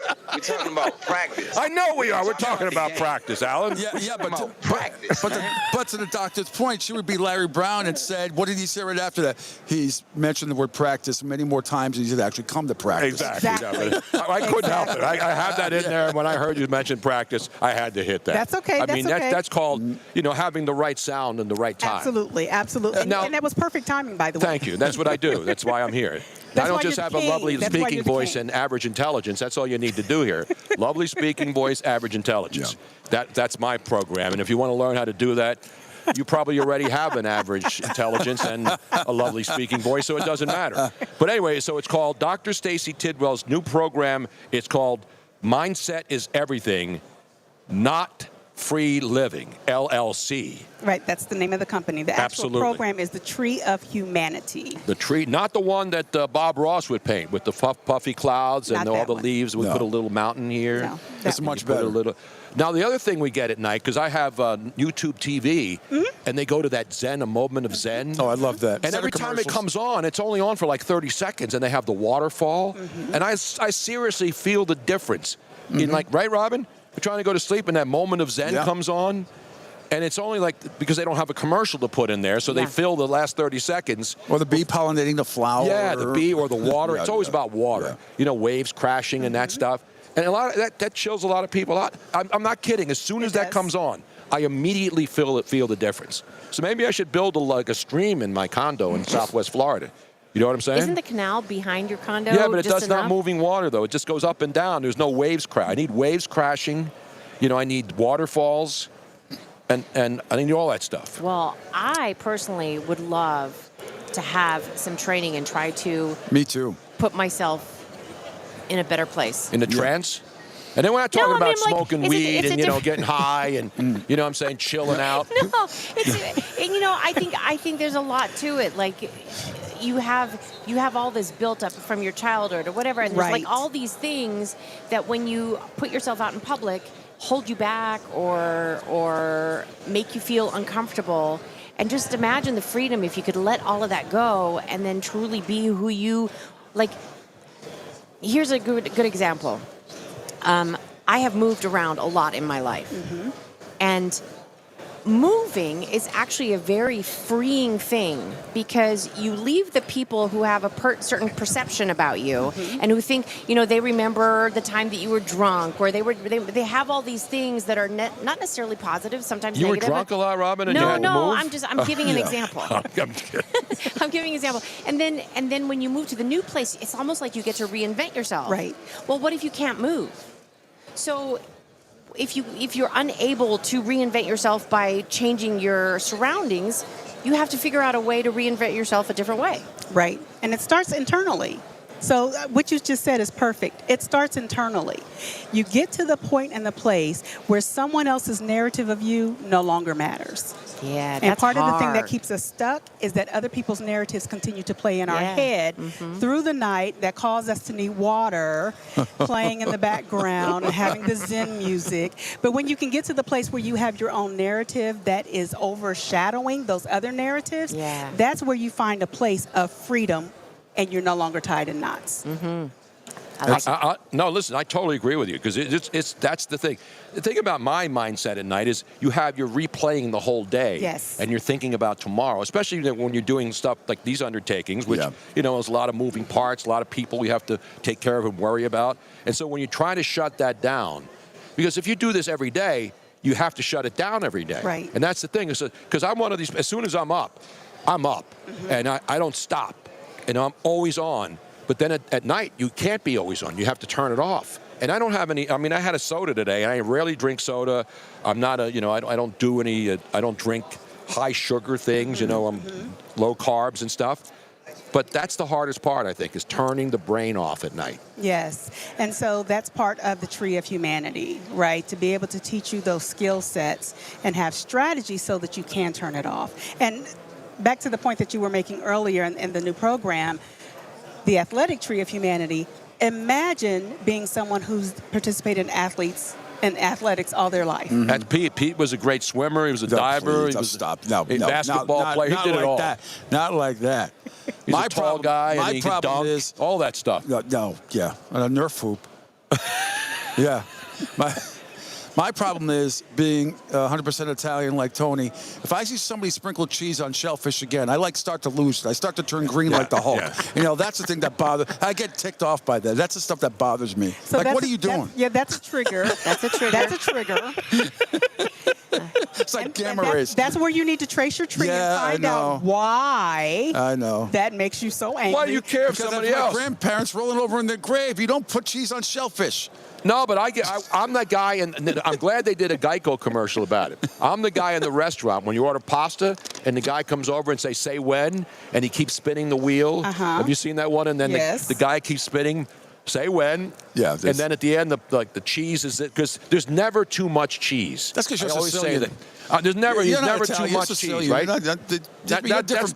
That's me in the restaurant. I know. I never say when. Because you Sicilians are different than Italians. It's an Italian thing. No, it's a Sicilian thing. But you know what? You guys actually make an excellent point. You make I know you're talking about cheese, right? I get that. But you make an excellent point. It's like the ribs. There's only 5 ribs in there, and we're standing up there for an hour. For 5 ribs. Wings. How much is it for one rib? Wings. Remember that? What was that movie with Eddie Murphy, right? How much is it for one wing? What was it? That was with Chris Rock. Tucker. Chris Rock, that's right, Chris Rock. How much for one wing? Yeah. That's what I should have said to the guy. I'll pay you. How much for one more extra wing in there? I don't want to wait another hour for 5 wings. Give me 6 wings, and then we'll talk. You know what I mean? So again, because you have different foundational belief structures is why you think very differently. And that is, again, a part of what I teach people to do. Not to judge other people because they don't have the same foundational belief structure that you do. No, I don't worry about people putting cheese on shellfish and stuff. I know you don't. I mean, come on, Pete. I don't worry about it. Why are you worrying about somebody putting cheese on shellfish? He's not worried. He's just triggered. It is a trigger. That's scary, man. You need to get some help, man. Oh, man. You need to get help. You don't even eat shellfish. I don't worry about what other people do. I worry about what I do. I don't go up to them and say anything. I'm just. You say, why are you putting cheese on shellfish? Christ, what are you doing? What kind of shellfish in particular? You got a Frutti di Mare, those beautiful shellfish and pasta, and that's doing cheese on the clams. Like, what are you doing? The only exception is Oysters Rockefeller. End of story. You will never have a conversation. We don't need your treatment. We need deep psychosis. Yes. We need to be put under. Then have some things put on our brains and have somebody look deep inside what's going on up here. And I think Pete needs a little extra dosage from me. I mean, I thought I had problems. Come on, I don't Pete. have problems. It's just worrying about somebody putting cheese on their shellfish. It's an observation. Come on, Doctor, man. I think It's an observation, that doctor. these two might be too much. These two, these two just might be, they might need a whole team of doctors working on that. Yes. Can we get a stretcher in here and an ambulance and get us out of here?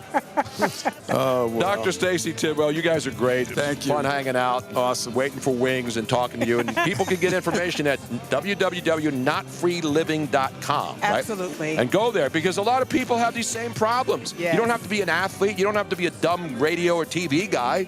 It could be anybody. Everybody's going through the same thing right now, right?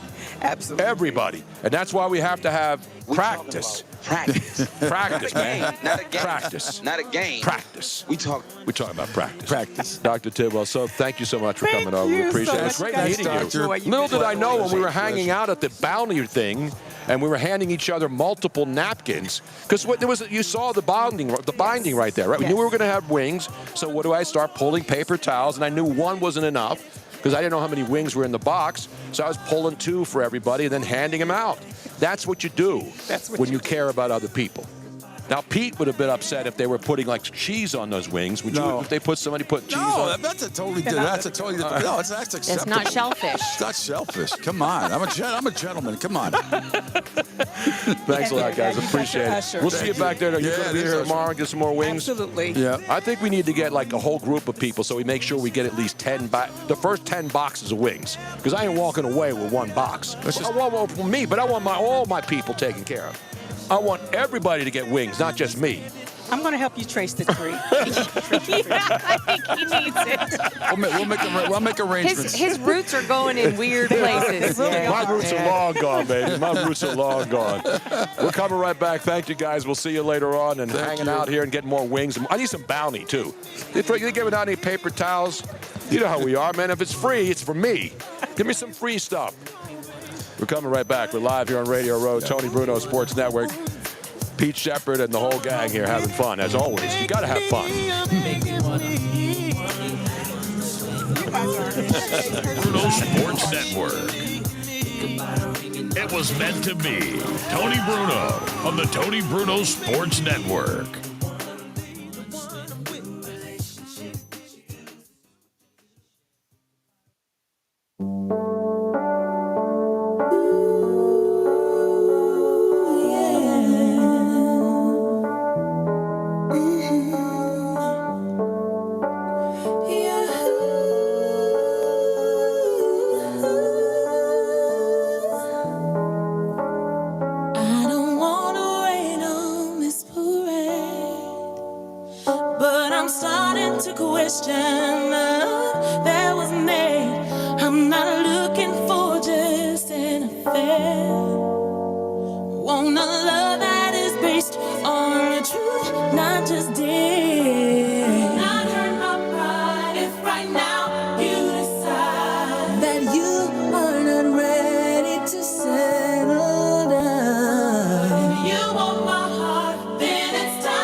If you need me,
another soul.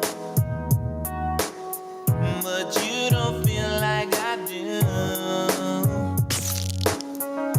Tell me what can I do? But I gotta be strong, girl. You did me wrong. And I thought we were really down. I thought we were down. Now you say you want me, girl. Ooh, make up your mind. I'm not gonna be here for long. You know you want my loving, baby. Girl, you got me twisted over you. I got what you need right here, baby.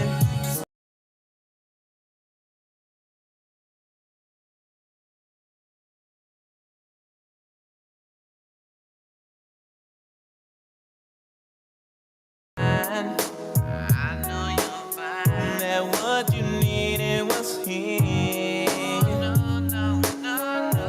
Think about it, my dear. But I gotta be strong, girl. You did me wrong. I thought we were really down. I thought we were down. Now you say you want me, girl. Ooh, make up your mind. I'm not gonna be here for long. You know you want my loving, baby. Girl, you got me twisted, baby. I got everything you need tonight. Breaking them down. Break it on down to me. Tell me, girl, what is it gonna be, baby, baby? Break it on down. Don't say bye-bye, baby. You know you want my loving, baby. Girl, you got me twisted, baby. I got everything you need tonight. What are you gonna do, baby? Hello.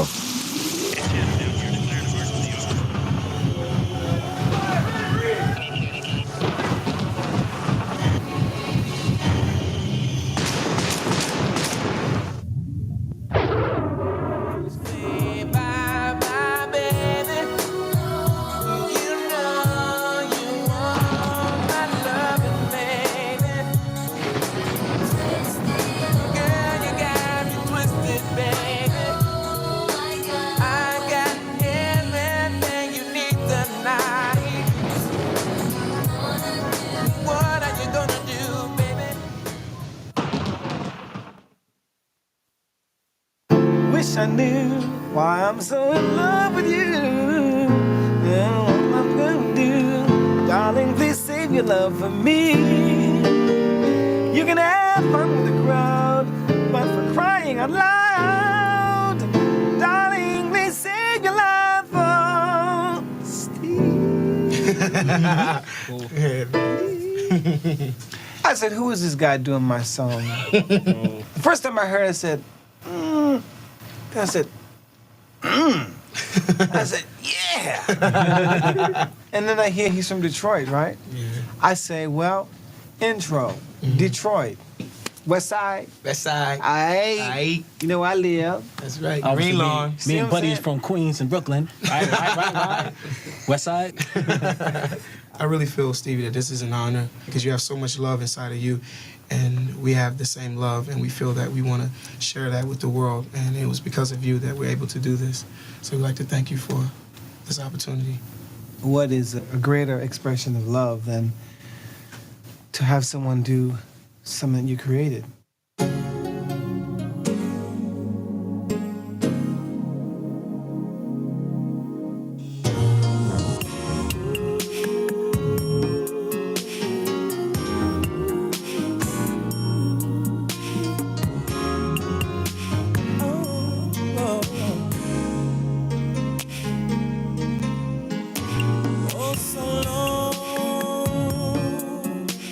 For this night I pray that a star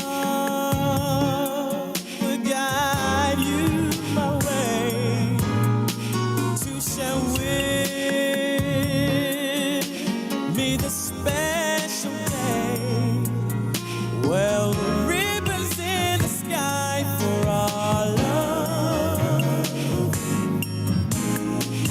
If for love,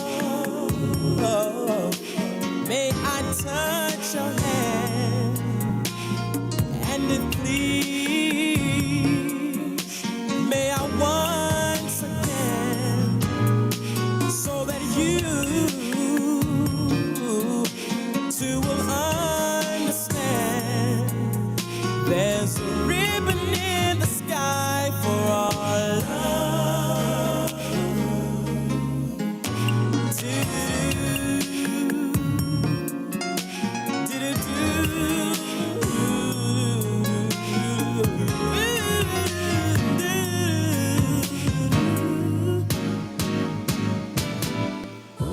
This is not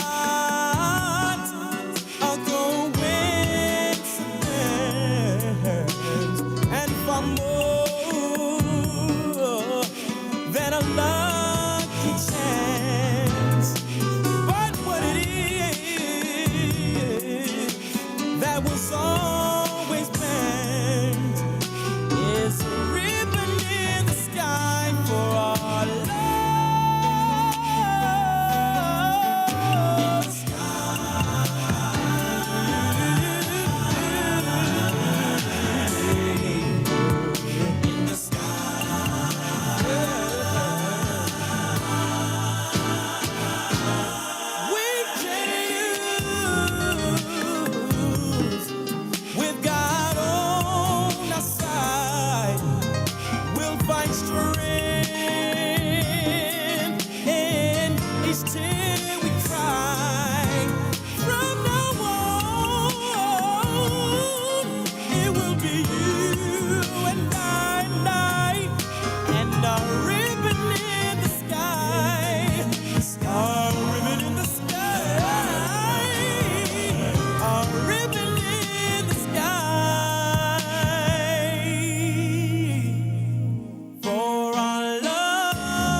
Now back to the biggest sports network on the planet, the Tony Bruno Sports Network.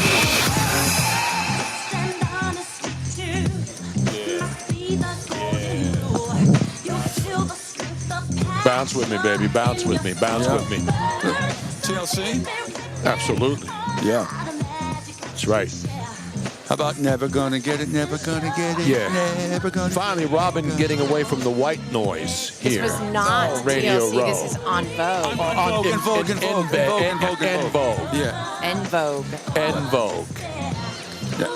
I love that that line in Never Gonna Get It. And now it's time for a breakdown. Never gonna get it. Pete's got a little ghetto in him. There's nothing wrong with that. You know what I'm saying? I was a DJ in a nightclub for 4 years. I miss it.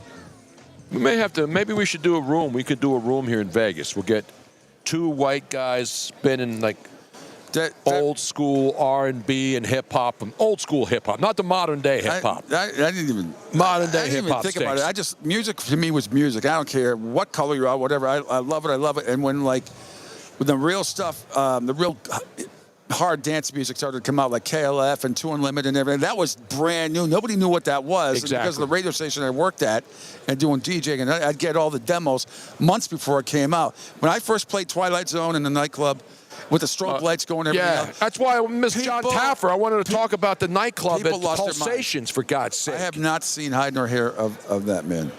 Did I ever tell you about how I used to get people out of the club? So I, started at 8 o'clock at the club. Turn the lights on and tell them to get the hell out. Well, and then and we probably turn the lights on at 2:15. Of course, you start with. I can't, you can't stay here, that type of thing. Yeah. And then lingering, and people linger, and then all of a sudden, so then I the started last to play. song. What's the last song to empty the bar out? Oh, I started playing obnoxious theme songs from TV. Remember the CD with the TV themes on it? Mm-hmm. So then I said, okay, no one was leaving. It was like 2:30. The manager was yelling at me. I'm like, well, what do you want me to do? I've been saying it. What am I supposed to do? So the doorman are doing, 6 of them. So I put on, I'll never forget this. I put on the beginning of Lion King. And I blast it, right? And this wonderful guy who was, must have been in his late 20s, so dressed in a suit, comes up to me and he says, he called me Mr. Peter. Mr. Pete. He goes, where did you get that? I said, that's from the Lion King. I said, that's the beginning of the movie, The Lion King. He goes, my right-handed guy goes, oh my goodness. He goes, that is the music of my people. He goes, he goes, can you make a copy for me? I go, absolutely. He goes, stay here. I made a copy of it for him. Wow. But yeah, That's he was from a awesome. part of Africa that was his. He's like, I go, And he'd never heard it? Never heard it. And he says, Mr. Disney's a genius. I'll never forget it as long as I live. Tony, That was Pete, way this is after for you. Walt passed away. Oh, yeah. Well, way after. Yeah. What do we have now, Rob? Never gonna get it. Envelope. Not this time. My love. Oh. Nobody plays better jams than the Tony Bruno Sports Network, yo. Not this time.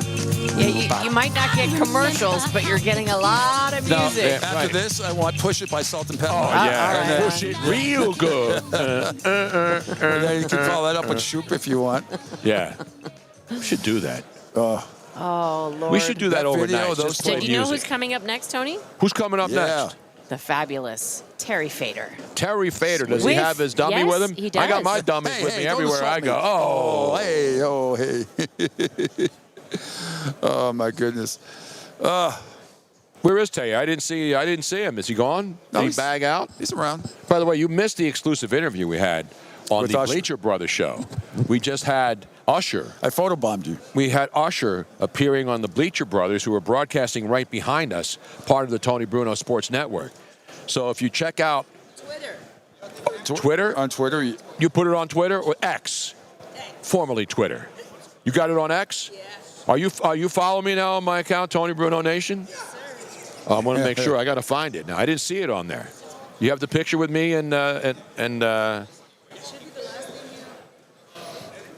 And are you guys on Twitter? Yeah. All right. Well, you can follow me too at PShep326. at Pete Shep 236 326. 326. Yeah. They have been fantastic.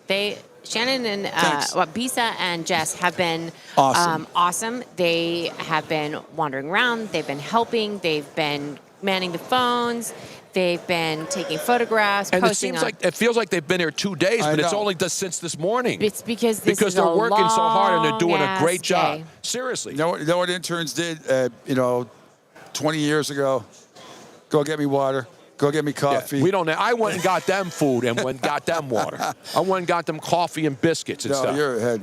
Because I'm one of those guys. You know These what I'm ladies saying? are way ahead of their time. This is awesome. They've been fantastic. Yes. Speaking of biscuits, are there any more of those muffins left?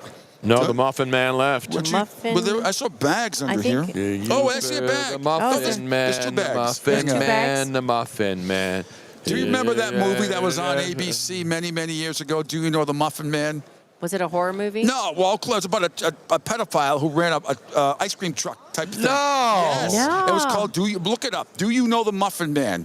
It was And about is the movie a true story? That's a true story. It was Here like comes Terry Fader. I see it. in the late 70s. He's got his puppet Handler. with him. These are under the chair. Oh. I thought he had him in the bag. Sweet. Is his puppet in the bag? We call them One puppets. for you What do we and call one them? for me. Well, we'll find out. What do we call them?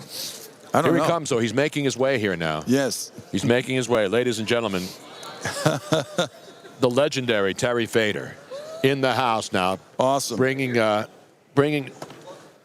Now, we have a camera on him, right? You want to sit? Let's put Terry in this seat. Ladies and gentlemen, it is an honor to bring this man on. I believe, were you the first winner of America's Got Talent? I was the second. The second winner of Let me get a America's sense of Got that. Talent. Second winner of Hang on, make sure. Let me turn your mic on. There you Who go. was the first winner? The first winner. No, that's not right either. Hang on. Oh wait, it's not working. Check. Oh, It's on. I think You I'm have it on. on? There you go. You want? Check, we check, on? check. Is that There on? you go. There you go. The first winner was a young lady named Bianca. She was like 11 years old and she was a singer, and she's actually done quite well in the Christian world. She became a Christian singer, and has done very well in that world.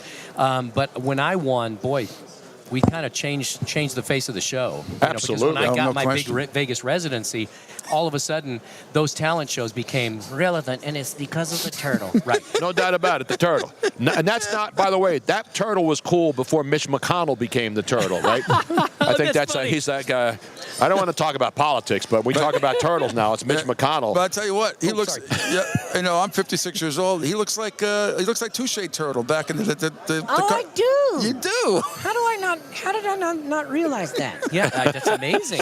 I forgot about Touche Turtle. Touche Turtle. Now, how long ago was that? Because that's a while ago when you won, right? Everybody's on Hindenburg. No, I'm talking about his America's Got Talent. Come on, man. 17 years. Can you? Wow. So you immediately got the rest. So you've been here 17 years. 17 years. Now, because I know you have your residence. The Tape Face now has his residency here, right? Yes. Because you don't have to win America's Got Talent to get a show here. No. But if you do, and you know you're legendary like you are, you can stay here. Like Carrot Top's been here forever. I think he's been here like 20-something years, right? Yes, he has. Yes, quite amazing.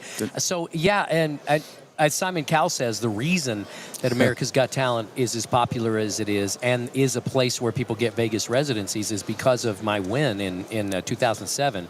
So it's been quite an amazing journey to be kind of the godfather of all the Vegas entertainers who come out of America's Got Talent. Do you both still keep in touch with Simon and company? You know? Oh, yeah. Yes, regularly. You regularly have Christmas cards? And, yes, we do, yes. Yeah. And the amazing thing about America's Got Talent, they still have like America's Got Talent shows here where former contestants come in and perform live, right? And it's really good, by the way. I went to see Celia Munoz, who won Spain's Got Talent. Yeah, she's great. She is.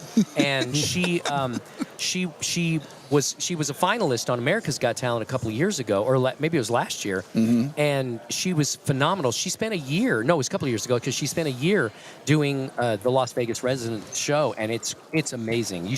People should definitely go and see the But first see mine. Right, first see ours, right. So now your residency is in which casino for people coming out, listening and watching all over the world? I am at the New York Hotel and Casino. Right next door to the Excalibur. Yes, right next door. Right next door. Now, has he ridden a roller coaster at New York?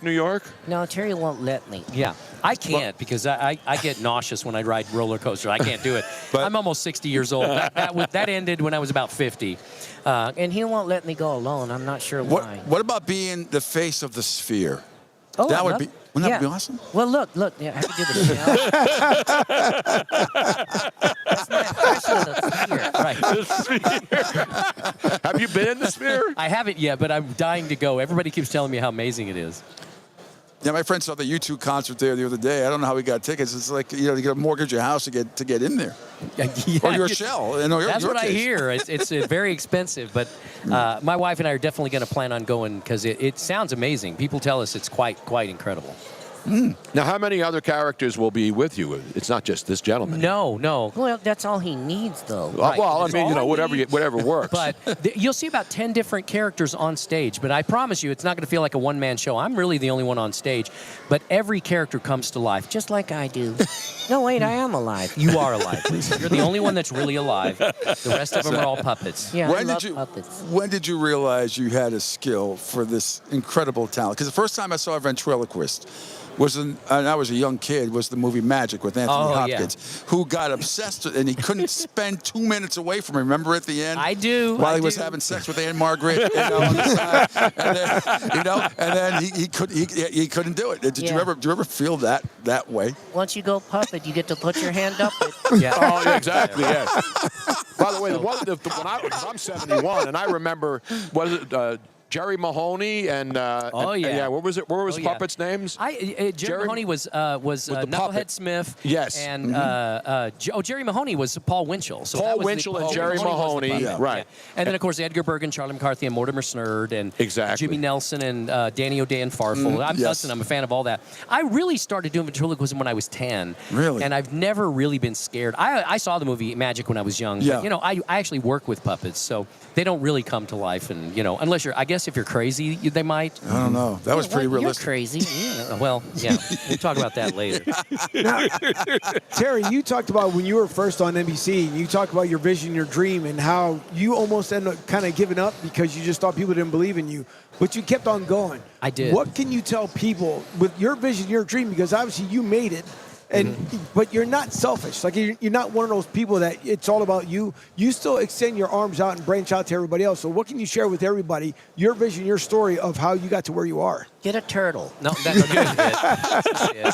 Well, that's a good advice. But they're not legal. You can't buy turtles, right? Box turtles or Yeah, you got to get one made. Right. Yeah, I get one made. Yeah. But no, what I always tell people that just don't stop working. You know, even though I kind of came to the point where when I almost gave up, I said, I may never get famous, I may never get rich, but I still can be the best at what I do. So I kept working to be the best. Even if I was performing for one person, I was going to make sure that they left and said, wow, that was the best show I've ever seen in my life, and that was the best ventriloquist I've ever seen. And that was kind of my motto. And look what happened. Just a few short years later, bam, I became one of the most famous ventriloquists in the world. So it's you just can't give up. You got to keep working toward the dream, even if you think the dream is dead. It's not, as long as you're working toward it. Personal story of a guy that I knew because he was the long snapper for the Philadelphia Eagles. John Dorenbos went on America's Got Talent with the card games, and he's now like an international superstar. And he did card tricks. It happens. Yeah. That's the thing is, don't stop working toward what you love. You just keep doing it. Even if you're doing it for 10 people, who cares? Exactly. If you love it, you're having fun, and you're getting better. Did you ever delve into the world of magic or anything like that too before you became a ventriloquist or were into that? I was into magic when I was a kid. And the tricks never came out, right? I had the magic hat. Remember the magic hat? I do. I had the magic hat. With the water, it was a really uncomfortable thing that didn't fit on anybody. And you put the water thing, you tried to squeeze. Yes. I had the magic stick. You can hit it once, you can hit it twice. But they had this, little trap door.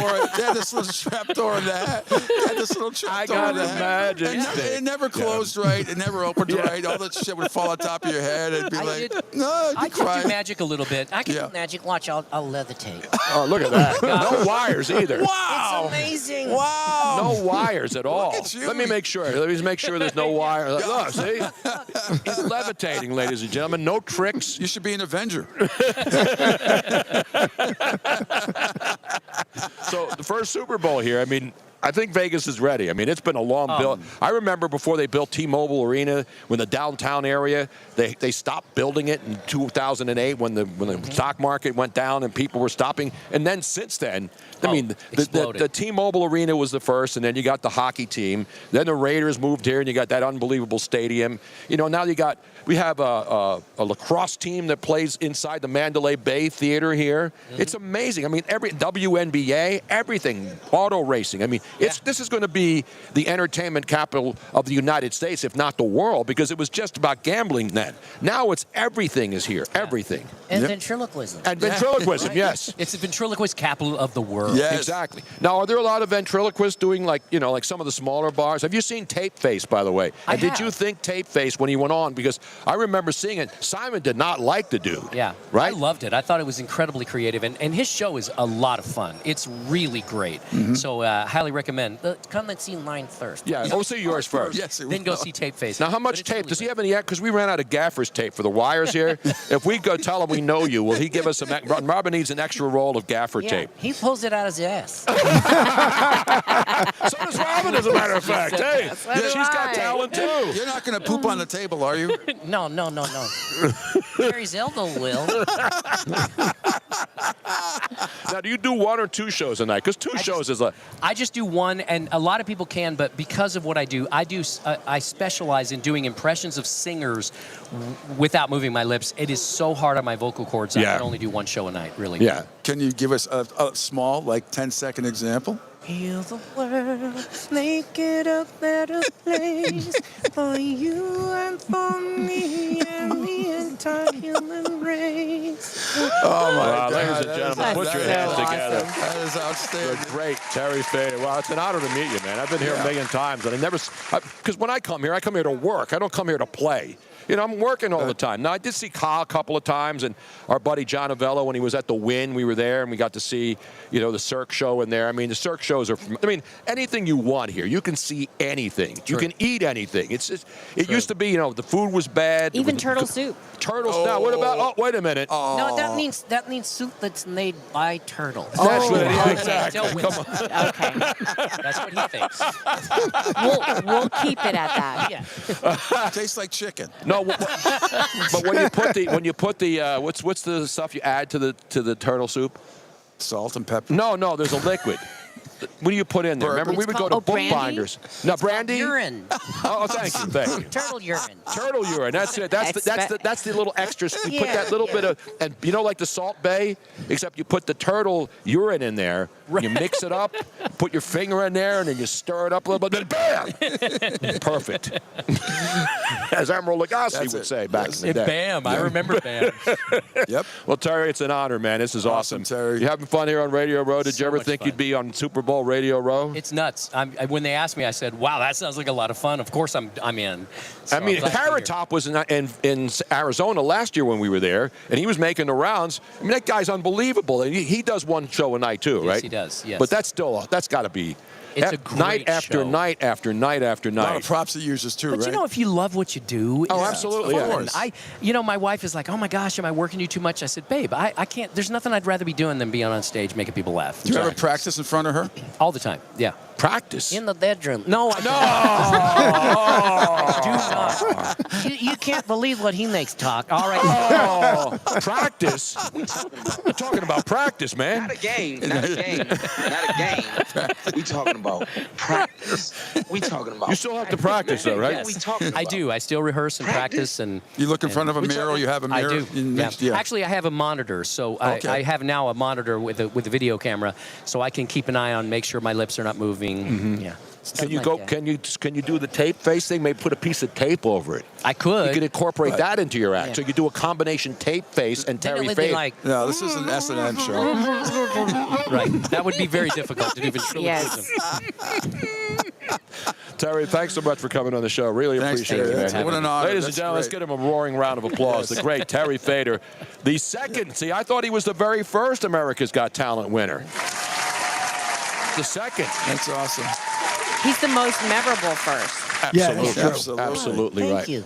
Because I won it. Right. Oh, yeah, I mean, you got to give I have credit no where arguments credit's due. You never forget your first turtle. Now, how many shows have you done here so far? You've done like 15 shows at least here. How many? I mean, you're lucky you didn't come on Wednesday. This place will be. If you don't come, don't come back Thursday.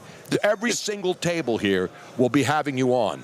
And I don't know if you can do it and then do a show tonight, because you have a show tonight, right? I do, yes. What time is 8 o'clock? 7:30. 7:30. See, if you were in Florida, you'd have to do 5:30 where we live, because everybody's in bed by 9 o'clock. You know I what I mean? love that. Yeah. I'd love to do a 5:30 show. I'm getting to the age where I want to go to bed after 5:30. We're going to get you down to Naples, Fort Myers area, Off the Hook Comedy Club. Yeah, it's a great club. You would love it. Love to. Love it. Terry Fader, ladies and gentlemen, once again, put your Yes. hands together. Thank you. And of course, can't forget this one. You don't bite, do you? Nope. Don't snap at me. Okay. Thanks. Ladies and gentlemen, see, this is why I love doing radio. Oh, this We is get to awesome. talk to not just athletes. We get to talk to people who do good things, great talents. Absolutely. America's got. This is the closest I've been to talent in a long, long time. I'm not. I'm talking about like this kind of talent. I agree. I've been around a lot of talent. Need to work Touche Turtle into your old Hanna-Barbera cartoon. I'm telling you, it'll be a hit. Say, Dad. Hey, Now the Tony, poor woman with you, like she's like, all right, wrap it up. Wrap it up. We got to go do Dubuque, Iowa next. Tony Bruno. What? We are going to take a break so we can take some pictures really quick. I though. need some Yeah. pictures. Let's take Yes. pictures. Let's take pictures. All right. We'll be right back. Stay with us. We're live here on Radio Row. It's the Tony Bruno Sports Network. It was meant to be. Tony Bruno on the Tony Bruno Sports Network. Best way I can. I melt in your mouth, fucking not in your hands. Candy shop, I let you lick the lollipop. Go ahead, girl, don't you stop. Keep on going till you hit the spot. Give it to me, baby, nice and slow. Climb on top, ride it like you win the rodeo. You ain't never heard a sound like this before, 'cause I ain't never put it down like this before. I'll touch the right spot at the right time. Lights on her lights off, she like it from behind. So seductive, you should see the way she whine. Her hips in slow-mo on the floor when we cry. Long as she ain't stopping, homie, I ain't stopping. Dripping whip with sweat, man, it's on and it's popping. Oh, I'm trying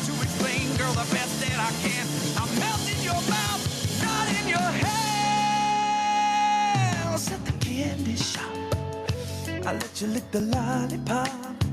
Go ahead, girl, don't you stop. Keep going till you hit the spot. At the candy shop, let you lick the lollipop. Don't you stop. Keep on going till you hit the spot. That's right. You just keep on licking all the way down to the chewy center. That's good. Lick it, suck it, unwrap it, then fuck it. Ooh, lick it, lick it, lick it, lick it, suck it, suck it, suck it, suck it, roll it down, fuck it, yeah. How many licks does it take? Just one. One's good, thanks.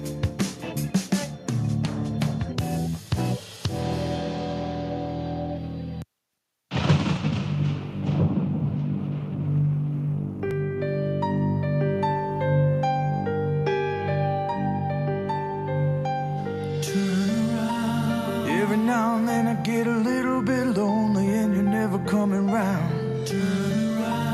Every now and then I get a little bit tired of listening to the sound of my tears. Every now and then I get a little bit nervous that the best of all my years have gone by. Every now and then I get a little bit terrified. I see the fucking look in your eye. Every now and then I fall apart. Fucking every now and then I fall apart. And I need you now, tonight. I fucking need you more than ever. And if you'll only hold me tight, we'll be holding on forever. And we'll only be making it right. 'Cause we'll never be wrong. Together we can take it to the end of the line. Your love is like Dan Band, we went to see him like a bunch of times in L.A. Well, he's from Boston, you know. I know. It takes a lot of talent to remake Air Supply. Let me tell you, I love this version way better. Now back to the biggest sports network on the planet, the Tony Bruno Sports Network.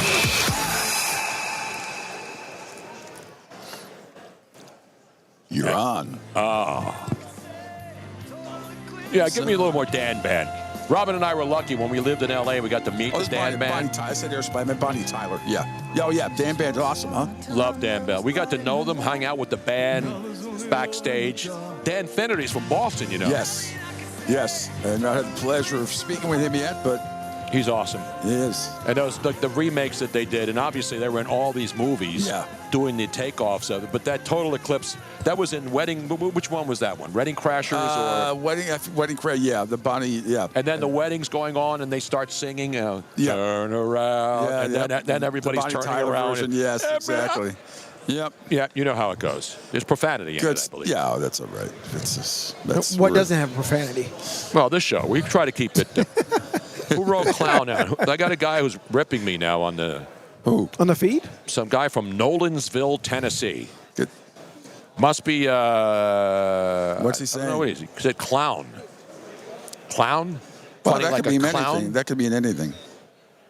Let me check this guy out.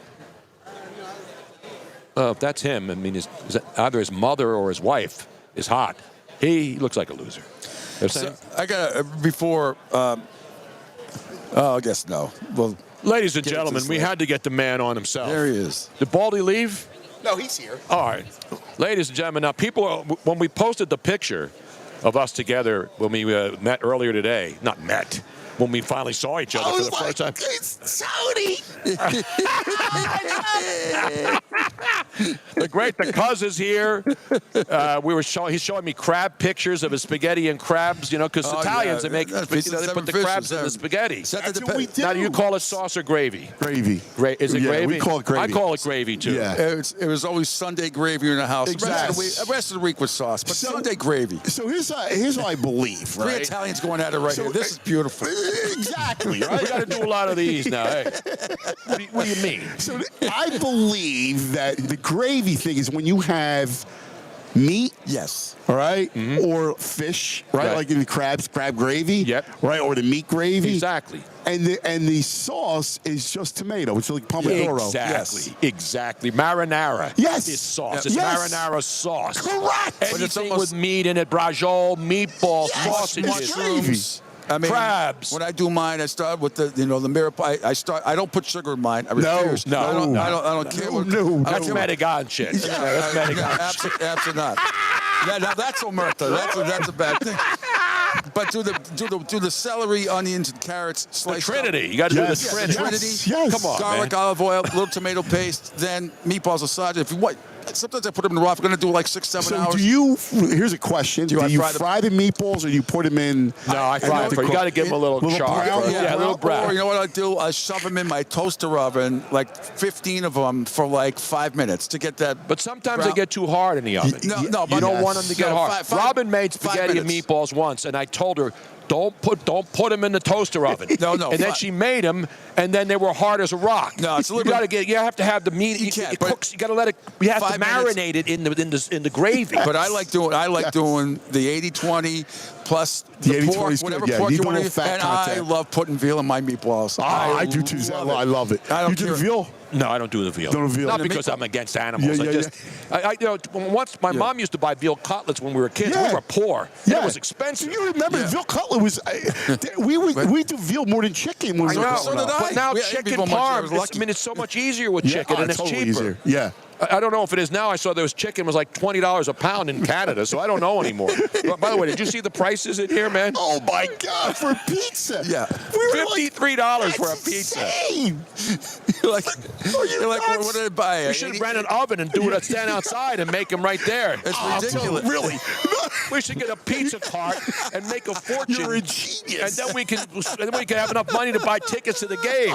You know what? So my cousin Joey has one of those uni pizza ovens. Oh, it's already in 3 minutes, and it's delicious. amazing. Yeah. So it works. It works. Oh my God, it's unbelievable. You got to have the high heat, and you only need to get it in there. My buddy, the great Mr. Giulio Tempesta, who owned the restaurant in San Francisco, who became my brother from another mother. He had a house in Sonoma, and he had a brick oven at his pool, and the grapes behind him in Sonoma. Oh my God! And he would make wood-fired pizza. It's like 700 and he'd degrees. Put it, and then we were throwing. We have pictures of me throwing we were making our own. But you put the arugula, the olive oil, and then some prosciutto on there. Prosciutto, the arugula? Yeah, and you put it in the oven, and literally 3 minutes. Jesus, And 3 minutes, it comes out, and people say, "Oh, that's burnt." That's not burnt. That's the way pizza's supposed to be. Just gonna put the basil on at the end. You're supposed to look at the bottom of it, and you see that char. Yeah. That's how you know it's real pizza. But don't you find you have to say nowadays, I got extra, it's not even extra crispy, but it's like extra crispy. Yes. Unless it's somebody I really implicitly trust. Correct. Yeah. You're tuning in to Cooking with the Three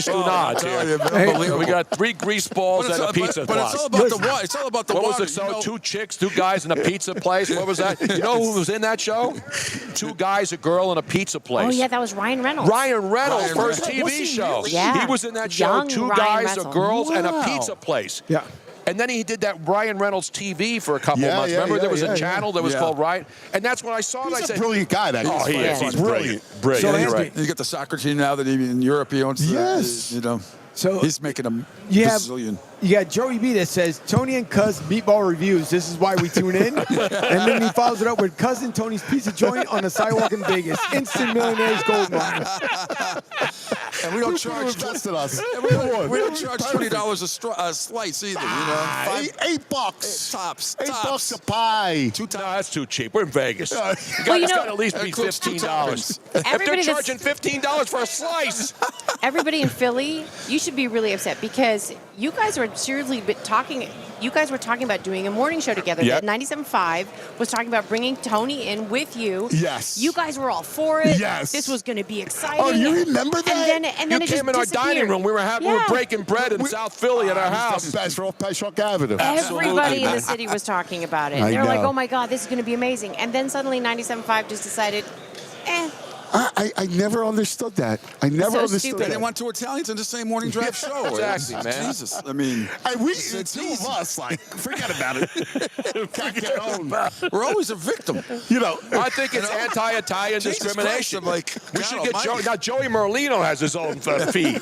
You watch Joey Merlino? I love Joey's podcast. Have you seen Joey Merlino? Yeah, Skinny he's Joey skinny. Merlino, Yeah. man. And he doesn't. You talk about a guy who doesn't hold back. He's man. coming out. Is he coming out? Oh, we got to get him on the show. I'll get him on the show. He's coming out Thursday. He'll be out Thursday. Oh, nice. Skinny out Joey. with I thought me. you Still meant he's call him coming- I Skinny thought you- Joey or no? Joey. He's Joey. I thought you said he meant coming out. No. They don't play that shit. They don't play that in South Philly. man. I got a great story, Joey, right? I got a great story. So it's Thanksgiving.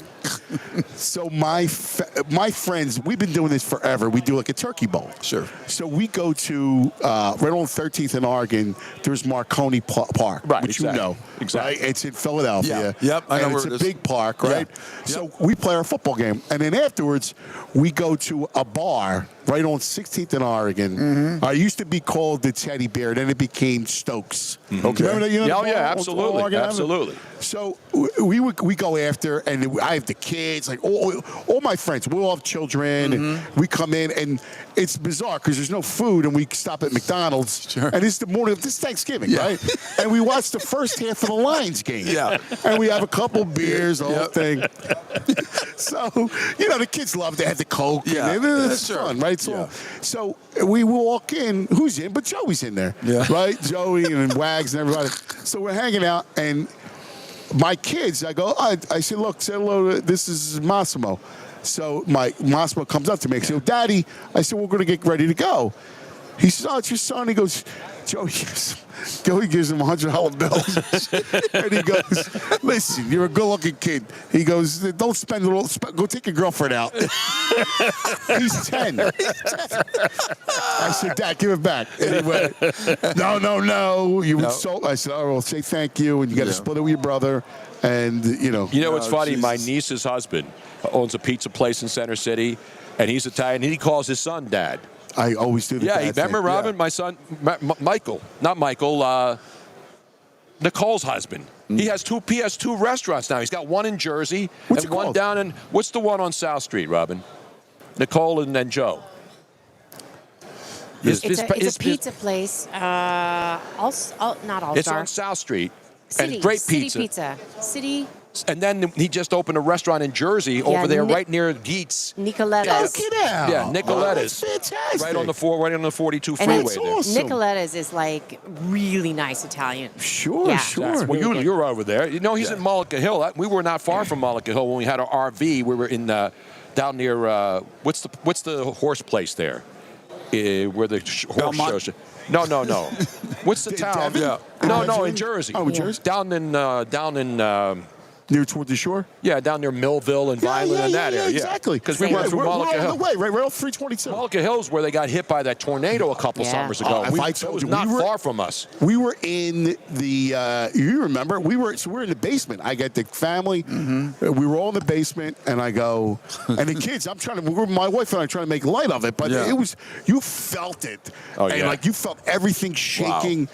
And we narrowly missed it. There were some people, it was horrible. I know. And it's amazing the power of the tornado because it just focuses on one spot and it comes through. And then all the way around it, nothing's damaged. It obliterates in its path. Exactly, yeah. And I remember we drove there a couple days later and looked at it, and it was like a year later, and there were houses that were still not rebuilt yet. No, it's awful. It was awful. But yeah, I always call them Dad. I have two boys, Anthony and Massimo. And that's an Italian thing, right? Because my father called me Dad. Yeah. Right? Everybody. And the women call their sons Mommy. Yeah. Daddy and I don't know. Well, It's my thing. godparents. Do you remember that? Yeah. My godparents, Vito and Luis Bonamano, back then. They Italian? But they had a daughter. They had a daughter named Louise. Oh, okay. Yeah. Sure. Yeah. No, absolutely. But my daughter's Deanna Louise Bruno. As is mine. And Robin's middle name is Louise. No, my daughter's middle name is Louise. That's right. Kimberly Louise Austin. Where does Louise Louise come in? Is that a good middle name? Yeah. I mean, it's like Joseph's my middle name. You know, when you're Anthony Joseph. I mean, everybody, AJ is Anthony Joseph most of the time. Mine's Blaze, so I was Peter Blaze, B-L-A-I-S-C. That's a good I one. hated Blaze. it. That's a good porn star name, though, man. No, but it's a big holiday in Italy and Croatia. It's the blessing of the throat. They have a big feast. Yes, They just had the feast of St. Blaze. St. Blaze And being is in the radio, my parents, God rest their souls, they just say, God, what, the feast Didn't of they St. put Blaze. the two candles together and then stick it on your neck? Yes. God, this is such an Italian show all of a Hey, sudden. welcome to the Italian Hour. It's more the culture, like It's a culture cultural show. piece, you know. Not the Culture Club. We'll play some of them later on, when we take a break, because we're playing So music. what do you think of Vegas, though? How about Vegas hosting the Super Bowl? Did you ever think this would happen? No. Well, you know what's funny? Because John Novello at the Wynn, I've known him forever when he was at the other casinos down at Paris, and he was the sports book guy there. And he's told me, listen, Vegas is good. Because I remember we would go into the sports book. You couldn't even bring a camera in. You couldn't even, if you wanted to take, you couldn't take a picture. You couldn't walk into the sports book with a phone. And they'd throw you out. And they were like, then all of a sudden, boom, before you know it, then they embraced fantasy, which they didn't. And then sooner or later, this happens. And look at this. This is why the NFL is still king, man. Yeah. Gambling has it's taken the NFL to the next level. And as much as they hated it, now they love it. Because look at what it's doing to the sport. I mean, the sport's already big as it is. But now, I mean, it's just unbelievable. This is the biggest radio row I've ever seen. Yeah. It speaks to the town, right? So even beyond the gambling piece, there's nothing bigger than Vegas, right? The hype, the glitz and the glamour. It's always on steroids, and the Super Bowl belongs here. Yep. But the interesting thing is, because John used to tell me, every year, regardless of where the Super Bowl is played, more people come to Vegas to watch the Super Bowl than to the city that hosts it. Sure. So now you got the combination of the city hosting it, and now you got the Sphere, and you got the football team. You got I mentioned they got a lacrosse team here. They got a lacrosse team that plays here in Mandalay Bay. They got WNBA. They're going to have soccer. They have everything, every sport. The only thing they don't have is an NBA team. Yeah. It's hard to believe. And it's coming. I mean, UNLV was the NBA team back in the day in the Richard the Fixer Perry era. Remember that? Wow, Richard the Fixer Perry. He was the guy that they were accusing of fixing UNLV games when he was. Was that this picture? Was it like that infamous picture of Jerry Tarkanian? Yes. And the players in the hot tub? Yeah, the players in the that's a classic. And the claim was that Richard the Fixer Perry was greasing Tark. And, and he had the best player. Look at the players. Look at the. Oh, man. Larry Johnson, Gerald Patio. It was ridiculous. By the way, our interns, Jess and they're UNLV students. Jess and my God, Sharon are UNLV. Yep. Who was? It was Larry Johnson, that famous team. Oh, the 1991 team, Larry Johnson. Beat Duke. I mean, they looked. I don't think our interns were born in 1991, were you? Yeah. 95. Close. So you were 4 years old. How old were you? Clyde, she was 4 when that team was good. That's the magic number on the show. How many times are we going to pass the ball, Baldy? How many times are we going to pass the ball before we shoot? That's why she's having some Doritos here, some cheeses, crunchy cheese. How many times do we pass the ball before we shoot? 3. No, come on, Coach Norman Dale. 4. Remember when he yelled 4? He's in the locker room. The analytics say, Tony, it's 3. There's Baldy. The great Brian Baldinger. The great Brian Baldinger. Brian, you're not Italian, though. You have any Italian? An Italian, Tony. Australian? No, Italian. Italian. That's right. That's the different. He's looking good. Look at Baldy, man. Italian than we are. I love the video of you swimming in front of the Miami beach last week before you were heading out here. You had the scuba mask on, swimming in the ocean. Nobody's cooler, man. No, I mean, this guy does he's done everything. He's climbed Mount Everest. I mean, is there anything you haven't done, Baldy, outside of football? I haven't been to the Great Wall of China, Tony. Come on, man. What's wrong with you? There. I don't know. I just haven't been there yet. But there's trips to be had. I'll be diving 13 days from today. I'll be diving with reef sharks in Belize. I'm pretty sure about that. Yeah. Why would you do that? Because I'm just a fan. That's awesome. I just think. Are you going to be on Shark Week this summer?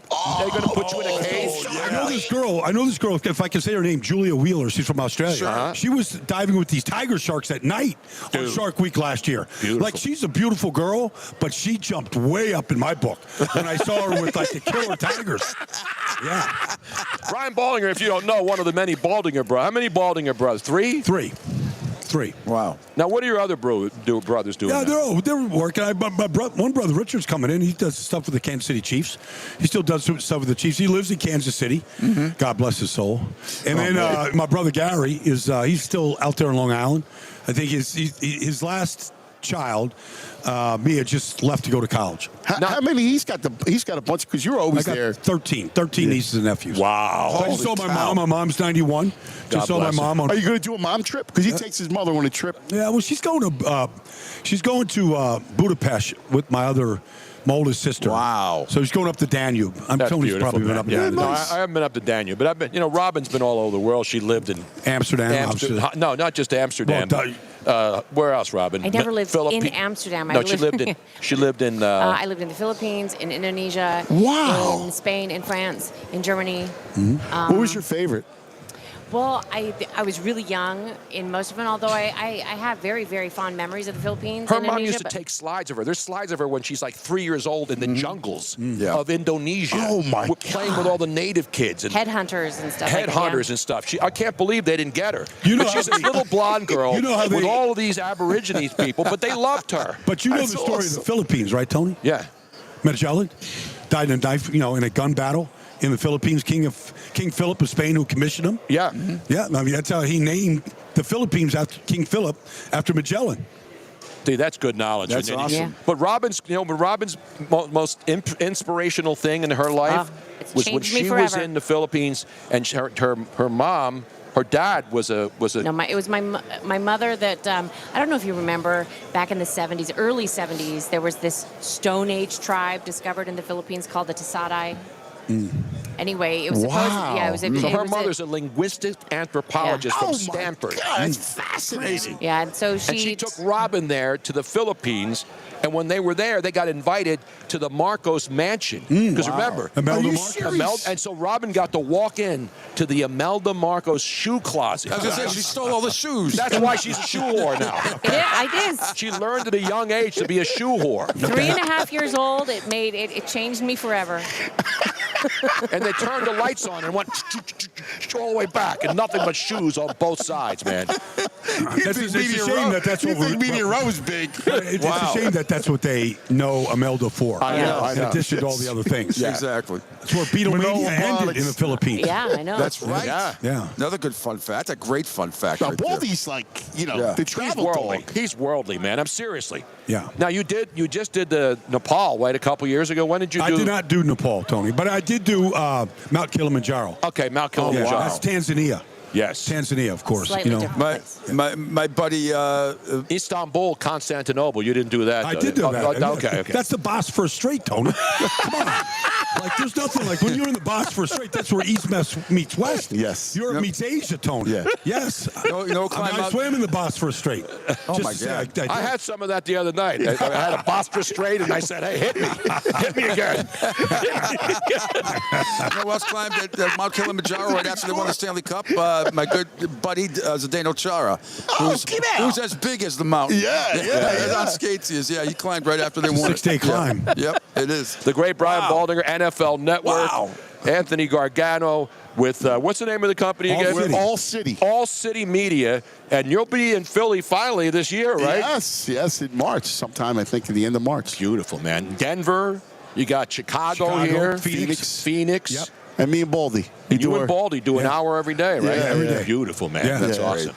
Awesome stuff. That's we were great. talking about, now do you call it salt? Because, one of the things I miss about living in the Philly area is Baldy's summer parties at his estate out there in Marlton, New Jersey. Yes, you and Robin were guests on a few of those there, Tony. Yes. And you go into his office, and he's got every single team and every single schedule. Yeah. It's like a shrine to the NFL. It's all virtual now. But back in the day, yes, we had a magnetic wall. You could buy magnetic paint. And we would make these magnets with every player and have a depth chart up there on the wall. So, I mean, That's awesome. I know. That is fantastic. The way we went through quarterbacks in the league this year, that would have been tough to keep track of. So it's like the schedule makers because they AWS, right? So everything's done virtually now? Yeah. But when you break down Baldy's breakdowns, I'm telling you, if you're on social media and you don't watch Baldy's breakdowns, I mean, I have an orgasm every time I watch it. Seriously, I'm a grown man. I'm a heterosexual man. But I'm telling you, I get hard when I watch your breakdowns, Baldy. I got to say that. Because, like, it's new knowledge. I'm getting new knowledge. And that's what's getting that blood flow. So Poor intern just saying, what the hell is this? What are we doing here today? Better than Viagra, Baldy. It really is, man. That's a good stuff, man. But the swimming in front of I knew exactly where you were, Baldy, when you posted that video. Yes. Now, how was holding the camera? Yeah, so, I mean, I've been down. My nephew's out there with me a bunch, too. He's a diver. Okay. So we have a group. We have a group of guys. But now I'm getting into some spearfishing this year. So, now, but I'm into breath work. So my goal this year is to be able to hold my breath underwater for 2 minutes. I can't do it right now. I'm just sort of a piker.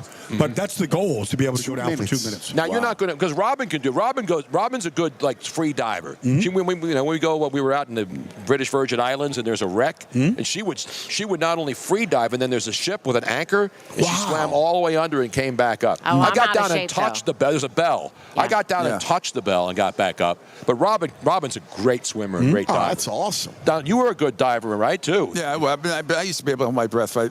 I don't know, 90s. Remember the ship in Aruba, the German ship? That's a big snorkeling place in Aruba. Oh, yeah. It's really cool stuff. I mean, I don't know. I touched an octopus once. I was pretty far down. I think it's one of the fastest growing activities in the world. Free diving. Really? Yeah. It doesn't take anything. Yeah. You just give yourself a good pair of fins and a mask and go. Yep. Yeah. So it can be done anywhere. But you have to have the lung capacity. I mean, Well, and you obviously build it up depending on over the time. depth. Where are you at now? It's great tech. It's About a lot of minute, it's technique. What are you, minute 40, 45? I can do like a minute 30 to a minute 40, depending on if you're around things coming at you, you get a little bit, the nerves kind of. Yeah. Like you don't have that air trapped as long. But, the world record is 13 minutes. 13 minutes. my God, that's holding a breath. insane. Exactly. That But is it's- insane. Yeah. So Those guys are there's a incredible. lot of technique to it. Now, if you've gone down and gotten the crabs, obviously down in Miami, everybody loves the stone crabs. And now now that I'm a senior citizen, I got the license with everything. I can get lobster. I can get, and there's seasons, obviously. Yes. And the stone right crab, now, you you can't break get- one claw off and you throw the crab back and it Right. grows back. It grows So you don't back. eat the crab, you just eat the claws. Yeah, And that's why they're so expensive. And you can go down and get them, and they break one claw off and they grow it back. That's true. And that's why. And Joe Stone Crab, great place. Oh, Love my it down God, the there, man. best. Yeah, well, it's a seasonal place, but yes, it's the heart of South Beach. Exactly Joe's. right. So, Baldy, what do you think Vegas now? We talked about it we talked about it a long time. More people would come to Vegas no matter where the Super Bowl was being played. More physical people would come here to gamble and everything. Now it's here, so it's like a double whammy. Yeah, I think a lot of the barriers have been broken down, Tony. Over the years, gambling in different states and online gambling and gaming and all that stuff. So I think it's not quite the shock that I thought if somebody said this even 10 years ago, like that would be a shock. But I think they're a little nervous about some things. They've suspended players, gambling in their facilities and stuff, and they've slapped some wrists over the last couple seasons. But I think all the teams are up at Lake Las Vegas. They're away from the scene right here. I think it's going to be. I think the fans are going to love it, and it's about the fans. Well, the weirdest thing is the only guy who's gotten in trouble so far is Patrick Mahomes' dad, for God's sake. Yes. Because And that usually, didn't happen in Las Vegas. now you remember the great stories. Remember the Raiders? Who was the one lineman that didn't show up at a Super Bowl? They couldn't find him the night before the Super Bowl. Yes. Barrett Robbins. Yeah. Right? Yeah. And where is he? The night before the Super Bowl. That story is Well, unbelievable. he went Lincoln across the border. Kennedy. Yeah, he went Lincoln to- Kennedy So, told yeah. So Big Lincoln and I did the show for 20 years, whatever it was. And he told me the story that, he was very close. And he had he had demons, right? So that whole year, he had a bad alcohol problem. So, they knew it. They were propping him up. And then they knew something was up, man. They called his room, and it was like full-fledged panic. Yeah. And it was bad. Yeah, well, it was the beginning of the end of that Super Bowl with Tampa. Tampa and Oakland. Yep. Absolutely. Out of San Diego. I was there for Yeah, there was San Diego. Absolutely. I was there. Absolutely. Well, they didn't change any of the plays, the formations. They were calling out Bruno was calling out Was Brian Johnson the offensive coordinator then? How unbelievable was Brooks in that game? I mean, they were peaking at the hot time. Mike Allstott, one of the greatest. He's one of great. my favorite people of all time. He's not only a great player, but a great guy. Yeah, great guy. So I want to ask Brian this. Since the commissioner today, first time that I can remember, had his Skull and Bones press conference in the at Allegiant Stadium in the Raiders locker room with only, I don't know if you know this, only because nobody got the memo, only a selected group of people. I heard that. I did hear that. Like, it was a very controlled environment. I think it's bullshit, but if you had to ask the commissioner a question, what would you ask him? I don't know. Like, what is the... Can we ever figure out officiating? Yes. Yeah. Officiating, because everybody in every game says either the officials are on the take, they don't know what they're doing. Like, every single, like, it seems like it's impossible to officiate. Yeah. So how do you, like, they added 8 to college. Doesn't seem to make any difference. Like, and we obviously, the players are all bigger, stronger, faster. We understand that. But, like, what can they do at this point? And I don't think making officials full-time officials changes anything. You're absolutely right. Because the game is in real time. It's all And the speed subjective. is in real time. What about challenging, the ability to challenge everything? Wait, we have breaking news now. Yeah. Anthony Gargano's phone's blowing up right now. This is breaking So news. apparently, I just was getting text. My phone is blowing up. that the Eagles are going to be in Brazil next year. First game of the season. Oh, my God. Bob, you got to go to that game, right? Football? Eagles in Sao Paulo, Brazil. Oh, I'm going to have to get my thong and head over there for that, there it man. is. Can I borrow one of your thongs from South Beach and go to Brazil and But do it's it? it's not an exhibition game. It's week 1. Yeah, first game of the season. It's week 1. So Did you know that? No, I just found this I out. just heard it coming over here. I think we need to start applying for credentials now. Yes. And it's a home game, so they get Cowboys, Giants, Washington, Falcons, Panthers, Packers, Browns, Steelers, or Jaguars. Cowboys and Eagles. You would think. I think so. In Sao Paulo. Brazil, baby. That is Well, you know, Baldy, a lot of people don't know this. Baldy was Mr., USFL, and no, the World League. You were because you're the one who told me that Germany was the biggest NFL Way bigger market. than- Everybody than- thinks it's England, but it's not. It's Germany. They No. love the Because of NFL. the military bases. Yeah. All that, but I mean, the final game, being Bob Papa did the final game in Germany at the end, the death of NFL Europe in 2007, and the game was in Frankfurt at the, and you couldn't get a Galaxy. ticket to the game. Frankfurt Galaxy. It was Steve Spagnuolo, coach for the Frankfurt Galaxy at one point before he came to the Eagles, but that sellout of the World Bowl game, the final game, was legendary. Like, just how involved the whole fan base was, and how raucous the whole stadium was. I was in Sao Paulo one time, and I was going to visit some friends. I was in Sao Paulo one time. Did you go up to the Virgin Mary statue? That's Rio. That's Rio. I'm sorry. That's the wrong part. Yeah. That's the sister city. No, you got to go south to San. It's the biggest city that anybody will ever drive in. You can't get around. It's almost impossible to get anywhere. It's just so big. This is before GPS now, so GPS could have changed a lot of things. But yeah, that was that city was. That was a challenge. Well, but Germany is a fertile market because everybody thinks they want to move to London. But I think they're going to get a German franchise if it's going to be the first European one. Right? They would support it like you can't believe, Tony. Well, let me ask both of you guys all three of you guys a question. And this is something that always confused me. Apparently, it only took $2 million an owner to keep the World League running.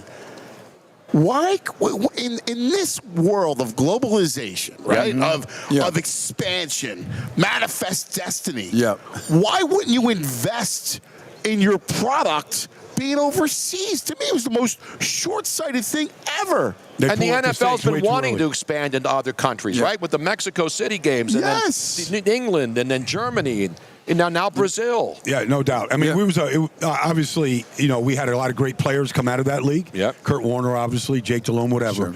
We had our players, we had our coaches, we had our broadcasters. Troy Aikman's first game he ever did was over in Germany.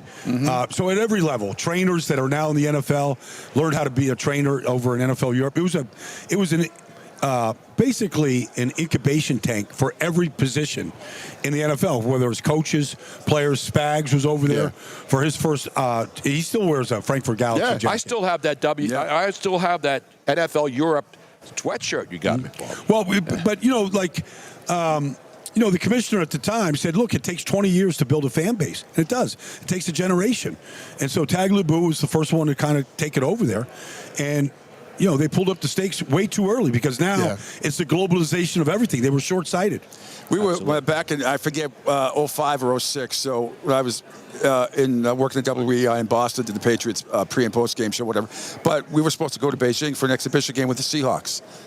So they sent us, it was all done, ready to go, family, we had it. Going on and on. It was also the Olympic year. And they sent us a list. Don't talk about religion. Don't complain about cigarette smoke. Don't complain about toilet facility and anything else. And the trip got canceled about 3 weeks before we were supposed to go because the stadium wasn't ready yet for the Olympics. Wow. Otherwise, I was so looking forward to that Patriots. Then you could have taken Brian and do the Great Wall. Yeah, exactly. Bucket list. I hear they're taking the wall down though because it's now having a wall to protect your borders is good anymore. Work. We can't have a wall. Okay. Yeah. No, my son Christian did a semester. That's what I hear anyway. Did a semester over in Germany and was in Schwäbisch Hall. And he was bunking with a bunch of American football players. One of them got drafted by the Lions, I think, right? I don't remember, but no, they're huge. They did quality. I mean, I taught a lot of clinics over there when we were there because we actually lived in Germany 1 year when we were there. And we were outside. Well, Offenbach was the town, but we were outside of Frankfurt. But we taught clinics all the time. Sure. They had the requisite size, athletic ability, all that kind of stuff was there. But you're seeing a Jordan Mailata right now coming through the international program. I mean, they're getting more and more kids that are getting through it right now. Wait, working their way. You got to tell Tony when you were coaching in Italy. Well, that was different though. World League of American Did they Football. call it though sauce or gravy over there? Because we have the debate that goes on. Of course it's gravy. Come on. I'm sick and tired of people telling me it's sauce. We already explained. Sauce is marinara, anything with no meat, right? That's sauce. Gravy is when you put meat, fish, poultry, mushrooms. Brajol. No, mushrooms don't make it. Look, great. I had a player on my team. I had a player on my team that he was a chef. So he taught me how to make everything. Like I learned how to make all these Italian dishes when I was over there. So we did our share of cooking. When you came up to my house in Gwinnett, we would make pasta, Tony, you were legendary. You were making your own jellies. Exactly right, man. You did it all, man. Yeah. Everybody thinks I'm just a pretty voice on the radio with average intelligence. I'm beyond that, man. No, but because people don't realize. You could take your boat down there in Margate and rebuild the motor. Yes. You're absolutely right. I'm working on my boat now in Fort Myers. When you did that at a house in South Philly, your mother's house on Passion Avenue, was amazing. The basement that you did, you guys was incredible. We did it all. Robin and I tore it apart. I love what you guys did too. We had the wine cellar down there, man. We're doing shows down there. It was sweet. Yeah, we had to have it dug out though because it was 6 feet. That's it. And anybody walking down there, you hit your head all the time. Well, there's no Italians taller than 6 feet, Tony. So well, no, I know, but I'd have guests in there. I'd have NBA players come in. I had my buddy Jason Thompson, who was living up in Dockside. That was funny. Played at what was the school he went in Jersey? Rutgers? No, Ryder. That's right, Ryder. He went to Ryder. His son did. His brother did.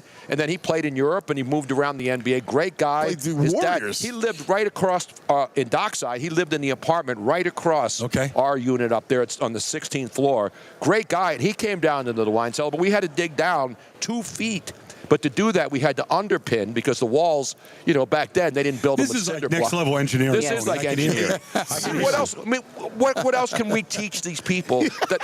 You're talking about worldwide talent, the ability to do virtually anything: cook, clean, rebuild, remodel, break shit down. Tony, I could grow anything. No, Baldy's got a great garden out there. Greenhouse. Yeah, greenhouse. He's got the greenhouse. Yeah, we can teach them all. What was that pepper? Huh? That was a great pepper.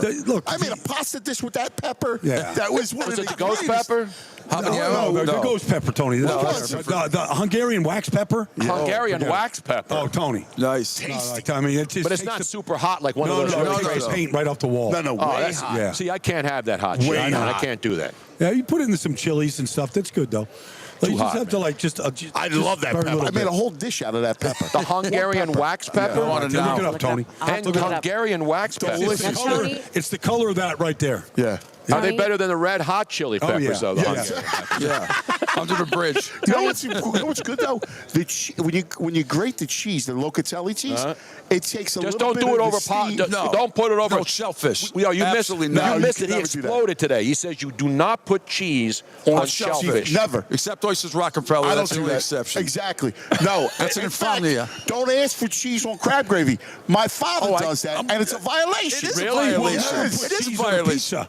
It's already got the mozzarella. You don't put No, it in Robin's a Medigan. She gets like the crappy cheese. It's not even real cheese. And puts like the crab shit, which is like sawdust, and puts it on top of the pizza. It's terrible.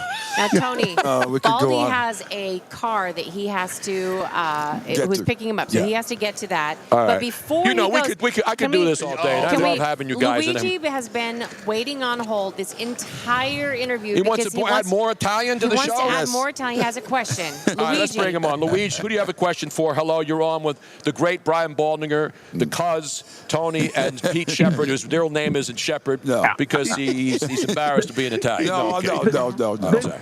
Let me tell you something. This started out as a question. It's now turned into an airing of grievances, all right? After I heard you talk for the last 4 minutes. Number one, I was in that basement with you, all right? That's right. Luigi was number up one. the dig and put the pipes in and put the underground plumbing That's in. number one. Put the steps in.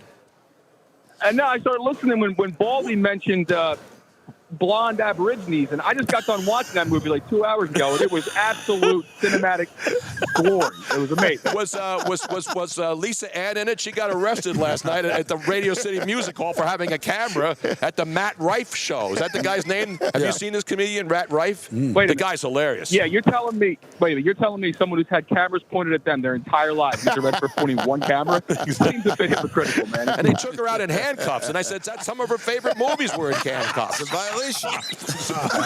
every time I listen to Baldy talk about anything, I get insanely jealous knowing that I'm failing at life.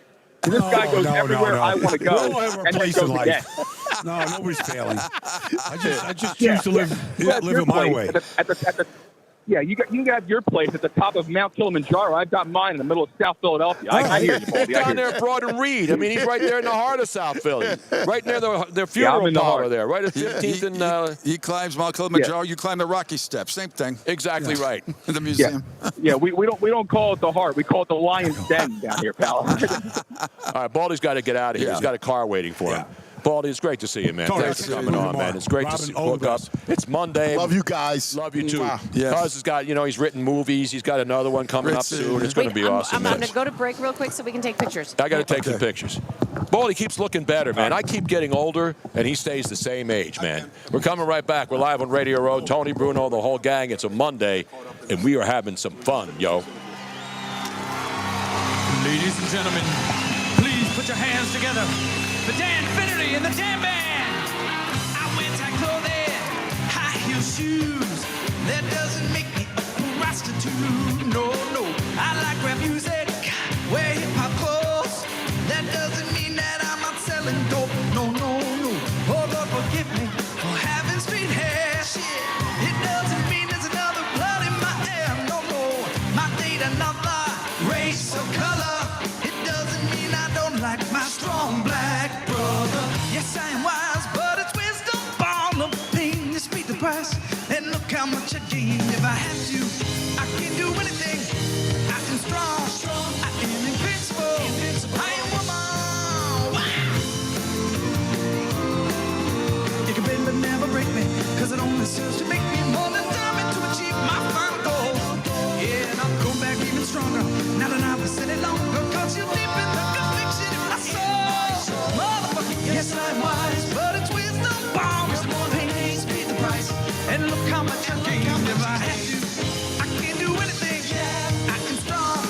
I am invincible. I am woman. Bring it down now. I'm woman, watch me grow. See me standing toe to toe as I spread my loving arms across the land. Shit, but I'm still in embryo with a long, long way to go until I make my brother understand. Father, yes, I am wise, but it's wisdom born of pain. Pay the price, and look how much I gain.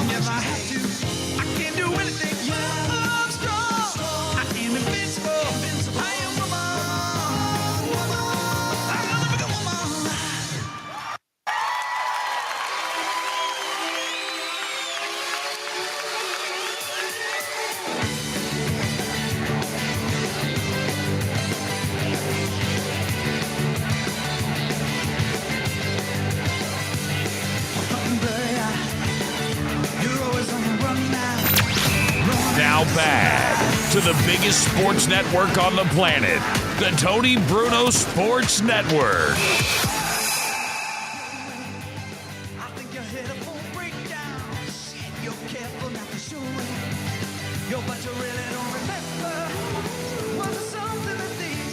All right, we're back here.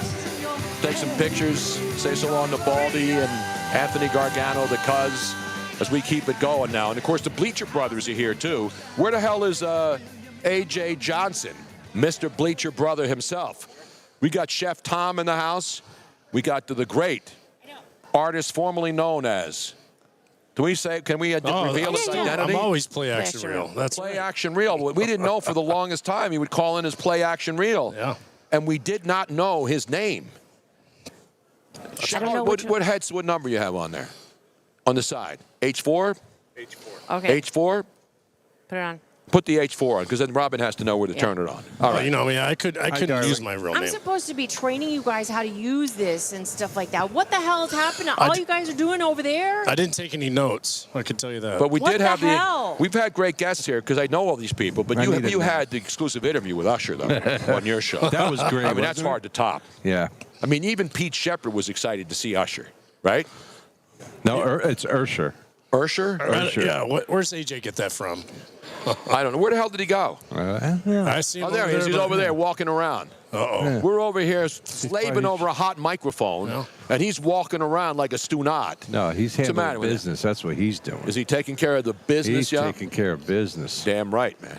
Is he ordering like $10 worth of hot dogs, which will get him less than a half a hot dog? Oh, the prices are insane, aren't They really are. I thought Crazy Eddie's prices were insane. Yeah. Remember those commercials? My prices are insane. Yeah. Crazy Eddie, his prices are insane. You have to be from New York or that area. I remember those days. commercials. I back in remember the- not being from New York.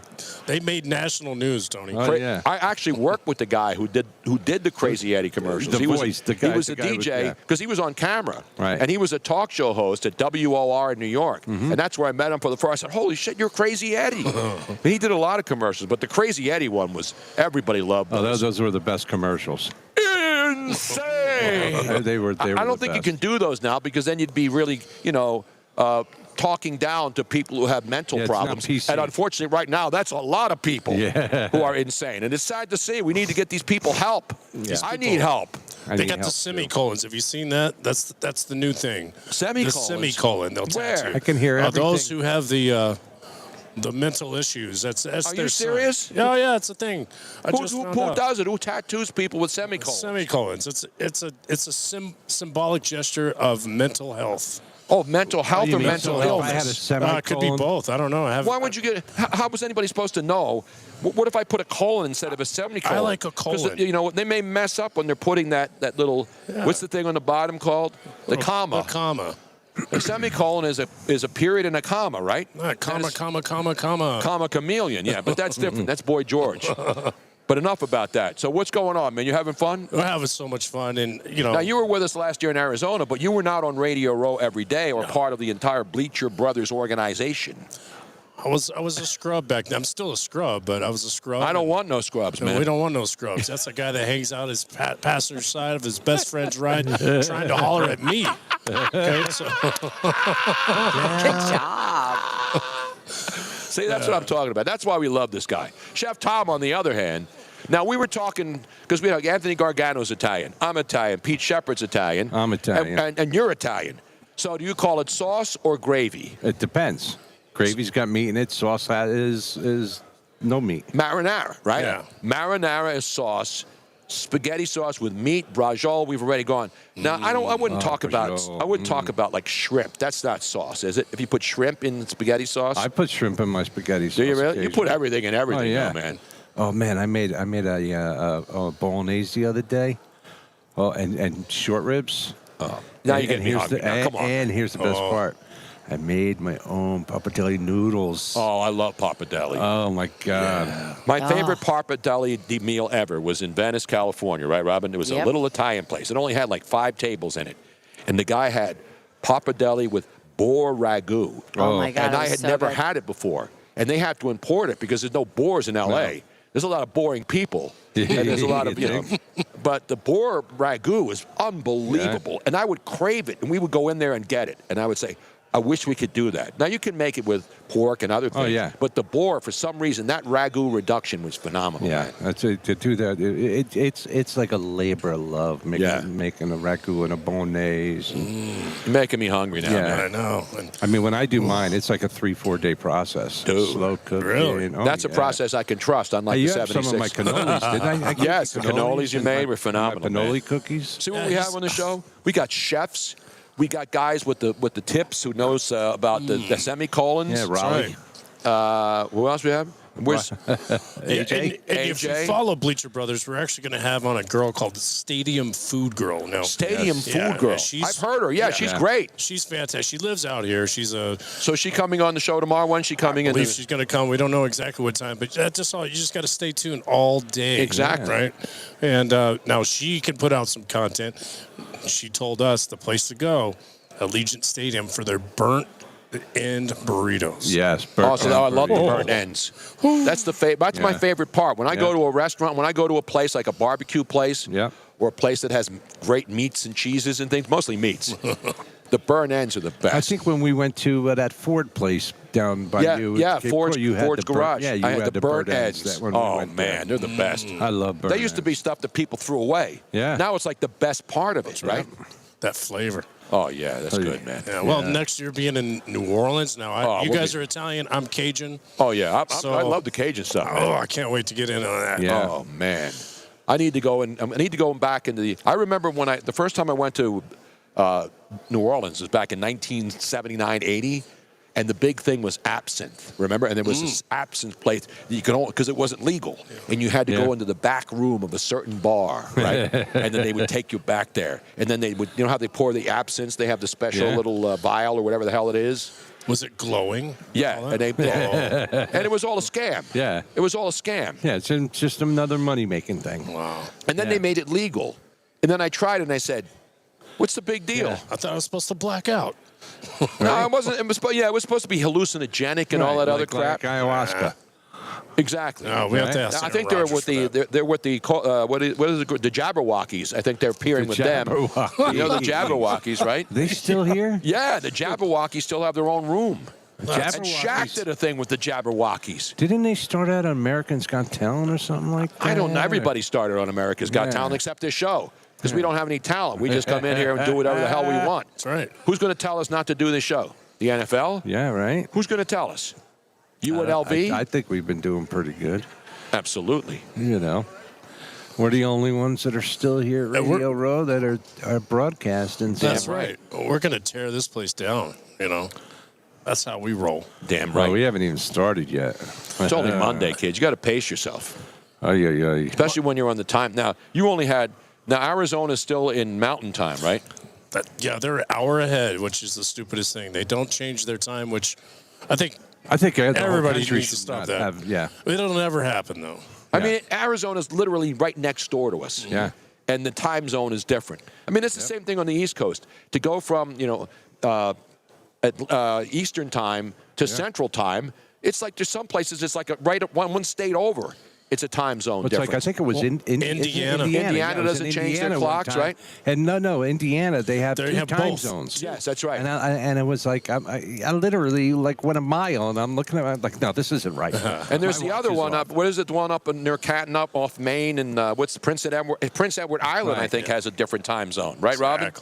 The time zones change, like on PEI, Prince Edward Island, which is on the East Coast, farther east. I think they're a time zone earlier than Eastern time, right? Well, the ones that I find the weirdest ones are the Arizona. Ones that the ones that are like half an hour or a quarter of an hour. Yeah. Where did that come from? I'm like, what were you guys thinking? And stuff, because they're on like the metric system and all it's all this. bullshit, man. That's why I hate the man. The only thing we do metric in this company is soda bottles. That's it. Everybody knows what a 2-liter bottle is. 2-liter bottle. They tried gasoline, it didn't work. Yeah. Everything we tried That's with because metric. Americans were too stupid. No, they weren't, because they realized what they did is when we went to metric instead of gallons, they were ripping us off. Yeah. Because 4 liters was not a gallon. No, it wasn't. Right? No, they were ripping because us 4 off. quarts are a gallon. And that's why liters were ridiculous, because how do you pour 4 liters of gas? You know what I mean? When you try to put the pump, you're saying, what the hell how much do I have? Yeah, I just want to know how much it costs. That's Remember, all. there's no math involved. Yeah, on just these shows. tell me how much. Exactly. 1 gallon is equal to 3.785 liters. Who breaks shit down like that? So if Making you- it 32 ounces is a quart. So it's actually 4 liters is more than a gallon. And they charge you more for it. Because it's more than a gallon. I know. They charge you per liter. Yeah, it's like $5 a liter. It's a total ripoff. It is a total or they ripoff. make it, or they do this. It's only $1.25 a liter, so it's so much cheaper than American It's gas. not. That's why Until That's you why add the it up. Europeans are dumb. That's why these people are still using that stupid system. That the only thing that's changed that we can now accept is the 100-meter dash instead of the 100-yard dash. Yeah. Okay. 'cause Honestly, you guys are just silly because everything is divisible by 10 in the metric system. It is the easiest thing everything ever. on this show is divisible by one number alone. Yeah, that's it. That's the number 4. If it's not divisible by 4, it doesn't have a place on this planet. We rounded up or down to make it 4. Exactly That's right. Exactly. All right, so Tony, so what is the most? I mean, this is going to be a little tough one. The most northernest, southernest, easternest, and western state in this country. I know the answer to Oh, this, I don't- but I my know. brain is It's so like a tired. surprising one. Yeah. It's a really Everybody surprising thinks one. like Key West is the southernmost No, part. it's and it's Hawaii, not. absolutely. Hawaii, Yeah. right? Yeah. But what's- you know, when you go to the bottom of Key West and they have that big that you're float, what is it 22 called? miles It's- away from yeah, the mile marker is 0. Right. And it's a big buoy that's there, Yeah. and everybody gets their picture taken with it. That's the southernmost point of the United States, Correct. and it's 90 miles or whatever away from Cuba. The So from there to Cuba. but that's the southernmost continental United States. Right, exactly. But the southernmost state is Hawaii. Exactly. The Right. most northern is Alaska. Okay. The most eastern, or the most western, is Alaska. And so is the most eastern. Because it takes up so much. No, it crosses the international date Yeah. line. Yeah, exactly. You know. Yeah, I won free Do you drinks. know where America's I'm wait? sorry. You know where America's Day begins? I though? know that. I know that answer. I know that answer. Where does Wait, America's let me play. Day begin? Let me do that. I haven't played ding, this. ding, Wait a minute. Let me get it ready here. Okay, where does the Aleutian Islands No. in Alaska. Nope. Maine. Let's see if this rings a bell. To half a day, dude. Half a day. Well, you were definitely never stationed over there. Ay, ay, ay. That would be Guam. Guam, where America's ladies and Day gentlemen. begins. Right. I'll take Guam for $72, Alex. Yeah. By the way, you see though, this is going to have a lot of heads exploding. Wade Boggs just posted a picture. Actually, it was asked yesterday. Him pointing to Rudy Giuliani somewhere. And Wade Boggs, and they're pointing at each other. Yeah. And he writes, "Just me and Mr. Mayor." America's mayor. America's mayor. How about that? And I then Lenny Dykstra says, "My man, Wade Boggs." Who didn't love Wade My Boggs? buddy, Lenny Dykstra. Yeah. Oh, you don't know, bring Wade him up. Boggs had that phobia that he would always eat chicken before a game. Did you know Yeah, that? I heard about that. That's how when he was on a good hitting streak, he would eat chicken before every game. With that wonderful tomahawk swing, you know. Yeah. Yeah. So- Wade Boggs, man. Yeah. That's good. Had his 3,000th hit with the Devil Rays, and it was a home run. I mean, you can't go out better than that. Oh, yeah, that's the best. Now, Adam Lind, by the way, so we have some Philadelphia Phillies now. Former slugger Adam Lind joins the Phillies farm system as a hitting coach now. He had 200 homers in 12 seasons with 4 teams. He'll be the hitting coach of the High A Jersey Shore team down there. I think it's in Lakewood, right? Mm-hmm. Down in that area. And that's their so I don't remember Adam Lind. He had 200 home runs? Yeah, I don't remember either. Who did he play Played for? for the White Sox, I think. Did he play for the White Sox? He not said he played with a couple of teams. Yeah. 4 teams. How many teams? 4. Oh, we got to play. We haven't played this one. I got to play this one too, Robin. I Should know. have played this one. All the Italian guys were I on. know, seriously. You know this song? But about. Did they play this at UNLV? You know where we heard that this was so appropriate? We heard this song for the first time at the Statue of Liberty with his Italian family. From Sicily. They From had come to the Sicily, United they- States. yeah. So I took him to New York. I took him to Washington. The Here we go. remix, at least. I mean, Did you go to Ellis Island? Everybody now. This is the original one, though, Yes. right? This it's just the only one that matters. No, the remix is This so is the fan- remix. Listen, relax. All right, everybody.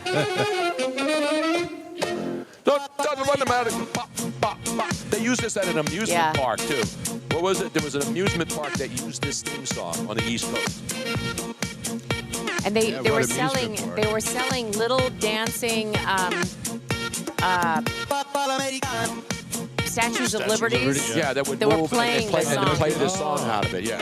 Okay. You know how many of those they sold? I should have brought some here and sold them here in Vegas. This sounds a little modern. Yeah. No, this is This is the remix. This is the You can't remix, You Robin. can't get it out of your head Yeah, once it's a you remix. start. Definitely. Papa Americano. Oh, yeah. I'll be going to sleep to this That's song all you're for gonna hear. sure. Papa Americano. You know, being with you guys, I've learned so many great songs too. You know, of course What's the Matter You? We brought up, you guys brought up the video. I mean, so many great things. Actually, but the best song you learned is hold on. Let's see. Marco Mancini. Oh yeah, this song. Okay, are you ready? Are you ready? Yeah, I got it in my machine too, Oh, Robin. you do? I don't want to have dueling. No, I'll bring it up here. So But that I you gotta can stop fade- this I'll one fade first. in out. Okay.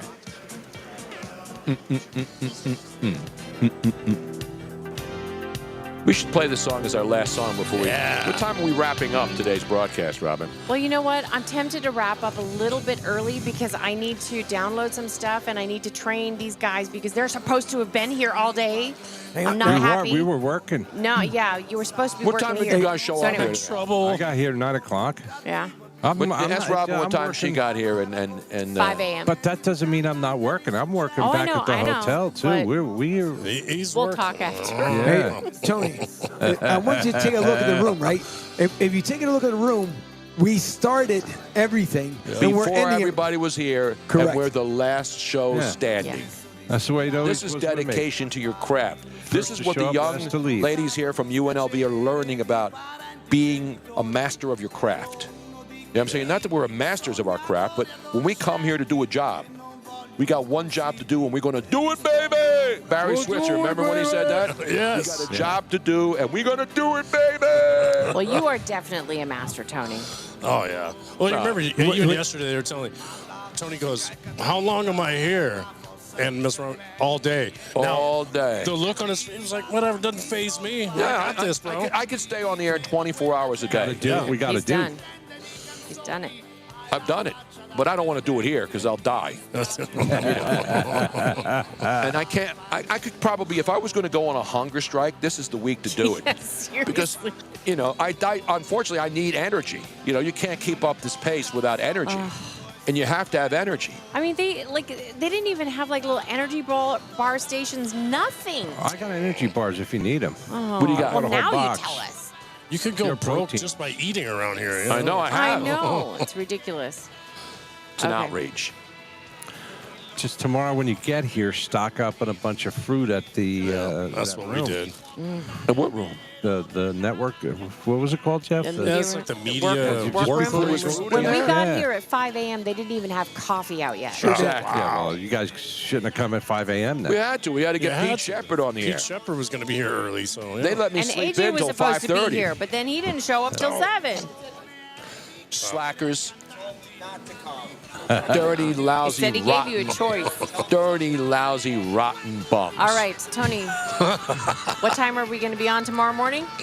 I have no idea. Oh, Pete is going to be back on at 6 6 a.m. Wait a minute. I thought West the Coast. wait. 6 a.m. here? West Coast. Yes. Yeah. That's too late. No, No. 6 a.m. West 6 Coast, 9 a.m. a.m. East Coast. Yeah, that These makes are supposed to be 7 to 10. Yeah, that's not happening. Yeah, we would have to be here though at 4 in the We've morning. already established this, Tony. All right. You're right. This song is awesome. They'll understand. Yes. The listeners will Oh, understand. for sure. Why did you For turn my sure. machine down, Robin? I turned it down because I told you I was. Okay, go ahead. I went ahead and play 4. Yeah. You can't take that out. I got to put 4 in there when necessary. That's right. Now you threw me out of my rhythm. Sorry, I faded up and faded down. I'm faded right now. I'm Yeah. low-key faded, bro. I'm faded. Remember when Zeke Elliott said that with the Cowboys? I'm low-key faded, bro. Low-key faded. Tony, say bruh. goodbye to everybody. Are we wrapping it up? What Yeah, we're time is it? wrapping it up. What time is it? It doesn't matter right It's now. like 7:17 p.m. I know. It's time to go. Well, it's- East Coast. We're wrapping it What up. time is it here? 4. It is 4:17. Say that's it. Then we know that that's the correct time. Because we have to get on a bus. They're taking the buses over to Allegiant Stadium for media night. Now, we're not going to stay for the whole thing, but I want to go inside the stadium, walk around a little. That's tonight. No, the media party's tomorrow night. The media party's night tomorrow is night. There's tonight. no work there. It's just drinking and eating. There will be food and booze aplenty. They better have that burnt-end burrito. I'm looking for it. Burnt ends. Now you decide to show up. Am I on? This there, guy's, now this you're guy's on. Got to turn your headset on. Okay, I just turned. Is it on? I turned it on. Are you following me? Let's go. I don't hear him. His button. I'm ready. The button over there. Push your It's button. off. Right, Up there we is go. on. Down is off. That's right. These are all messed up. Up is down on Okay. one. Up. All right. I know. Now, AJ, what's going on now, man? So no one. I put out a challenge this morning to get into our first annual pick, the King of Radio Row, the King of TBSN handicapping pick, and me and Pete are the only ones that put our picks in. Now, is it for games tonight? Yeah, I haven't even looked. I don't even know who's playing. Neither do the rest of us. Then how do you make a pick if you don't know who's playing? Because I just pull it out of a hat. I just feel it. He's on some NBA roll right now. No, he's not. No, he's not. He lost his I picks picked last three night. winners last night. Didn't bet on. You're right.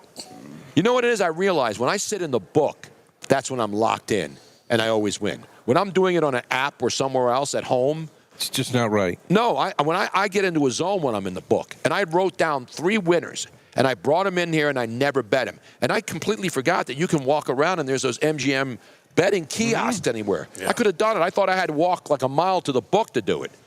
So I could do it right here from my phone, right? Yeah, if you have the BetMGM app. I have the BetMGM app here. Should I do? Let me do a quick look to see, Rob. Here's your winners tonight. Cleveland was what I gave to Pete. I picked Cleveland at -4.5 against Sacramento at home. I like Atlanta tonight against Nobody the likes Clippers. Atlanta. They stink. Yeah, against the Clippers. Are they in Atlanta or in LA? They're in Atlanta. The Clippers played yesterday. Atlanta's been on a little bit of a roll lately. They're playing good. Who's favored? And the Clippers are favored, Yeah, right? the Clippers. They were given like 1.5 maybe or 2 points. I don't remember what it was. Kawhi had a nice game last night, though. And I like New Orleans -11.5 tonight. That's too many points, man. That's what I said, but I forget who they're playing, but they'll win tonight. I got to open this app, and I'll do it on I'm not going to keep people holding on. I just got here. The party's over? Yeah, Robin shot. Is Alex Holly going to be at the party tonight? Alex Hardy's not here. The Eagles aren't here. Man. You know how local stations are. They don't send people unless their team's in it. Well, I only showed up because I thought Alex was going to be here again. Alex was there last year. Did you see her? Yeah. Did you meet her? Yes. Who introduced you? Nobody. I walked up myself because I didn't go to this thing tonight. I didn't go to it last year. You ran into her. You guys had her make a video where she goes, "Hi, AJ." Okay. So I showed up at the Super Bowl party. I'm like, "Hey, I'm AJ," and she's like, "Who the fuck is AJ?" Thank God Mike was there. He was easy to talk to. Not Killer Mike. No, not Killer Mike. Did they release him? What was the charge? What were the charges on Killer Mike? Battery. Misdemeanor. He was out an hour later. Yeah. Misdemeanor? Why And it would was you a citizen's handcuff a guy? arrest. It was a citizen's arrest. The security at the crypto arena, they're the ones that I know. I saw I'm like, this guy's up on stage winning 3 Grammys, and the next thing you know, they got him handcuffed and they're pushing him out of the damn crypto arena. Gomer Pyle do a citizen's arrest. Yeah, that's ridiculous, man. That's embarrassing. Yeah, it is. I mean, why would the police do it? Because it just doesn't look good. I mean, if the guy murdered somebody, I'd understand it. What was it? Battery. If you're a rapper and you don't have at least one battery rap, what good are you? Yeah, you know what I'm saying? You're not cool. Yeah, no cred. And again, I'm not condoning people striking a woman or hitting a woman. I'm not condoning that. But that's not a felony. If it's a felony, then you make an arrest. Right. But we got people who commit felonies every day that don't see a second in jail. So I'm talking about inappropriate times. And I know Pete said that what's-her-face, Lisa Ann was taking video in Radio City Music Hall, and they threw her out and took her out in handcuffs, and it doesn't look good. I mean, I get it. It's against the rules. But this Radio City Music Hall is not a 200-seat comedy club. It's massive, right? So should they have thrown her out and taken her out in handcuffs? And embarrassed her. Man, free Lisa Ann. Nailing Palin. I'm sure you got that DVD absolutely, right? I've spent many days with Lisa Ann. She's great, and she knows her stuff. She does a football pick show on Sirius XM. Did you know that?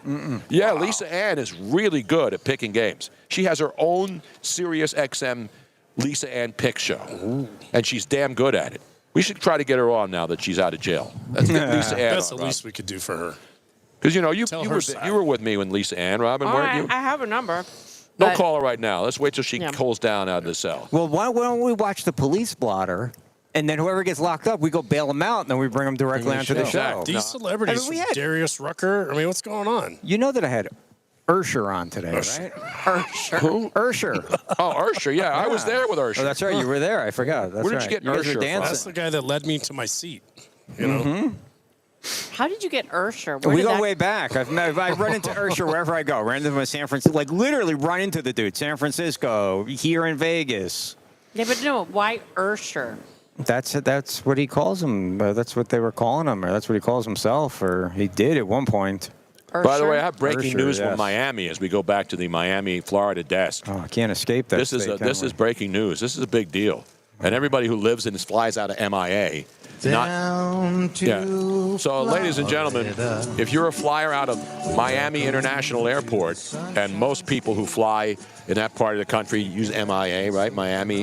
You flew out of Miami, didn't you? No, Where I did you flew fly? out to Palm Beach. Palm Beach. The SkyTrain will all be fixed up very soon at Miami International Airport.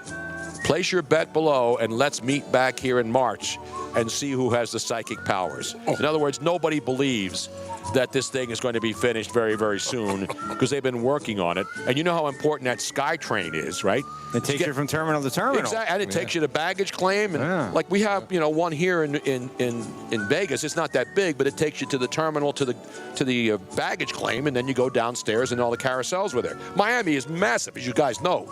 I mean, it's impossible to find your bags in Miami, and especially if you have a connecting flight, and you come in from like the Virgin Islands or someplace, or the British Virgin Islands, you got to go through customs. And then if you have a connecting flight from Miami anywhere else, you're never going to make it because you got to get your bags and then go back, check in again, because they don't forward it to the next flight because there's not enough time. You have to have at least 3 hours before you claim your bags, go through customs, and then get on the next flight. Robin and I did it the last time we were there, and we almost missed our flight. That's why I never leave my house. Because I have baggage. I have a lot of baggage. And I got baggage too, but I bring it with me. And her name is Robin. Oh, so sweet. Look at this guy. He doesn't know he's on camera. He's showing off his physique over here. Look at him. Beautiful, man. That's.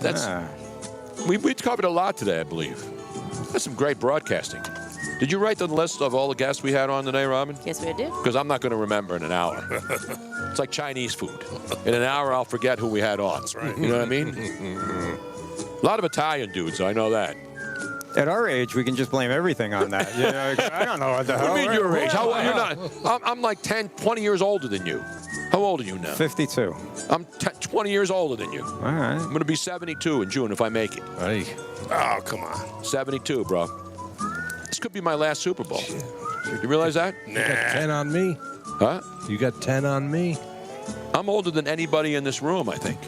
You're older than all of us put together. If you had I our saw ages. one guy. You're you know. ancient. Here he comes. Was it true the He's first Super back Bowl there. you did There was he in the is. Roman Coliseum? Absolutely. I was there at the world's most famous arena. Oh. It's the Coliseum, not Madison Square Garden. Not L.A. Coliseum. And no. I said it. But people say the world's most famous arena, no.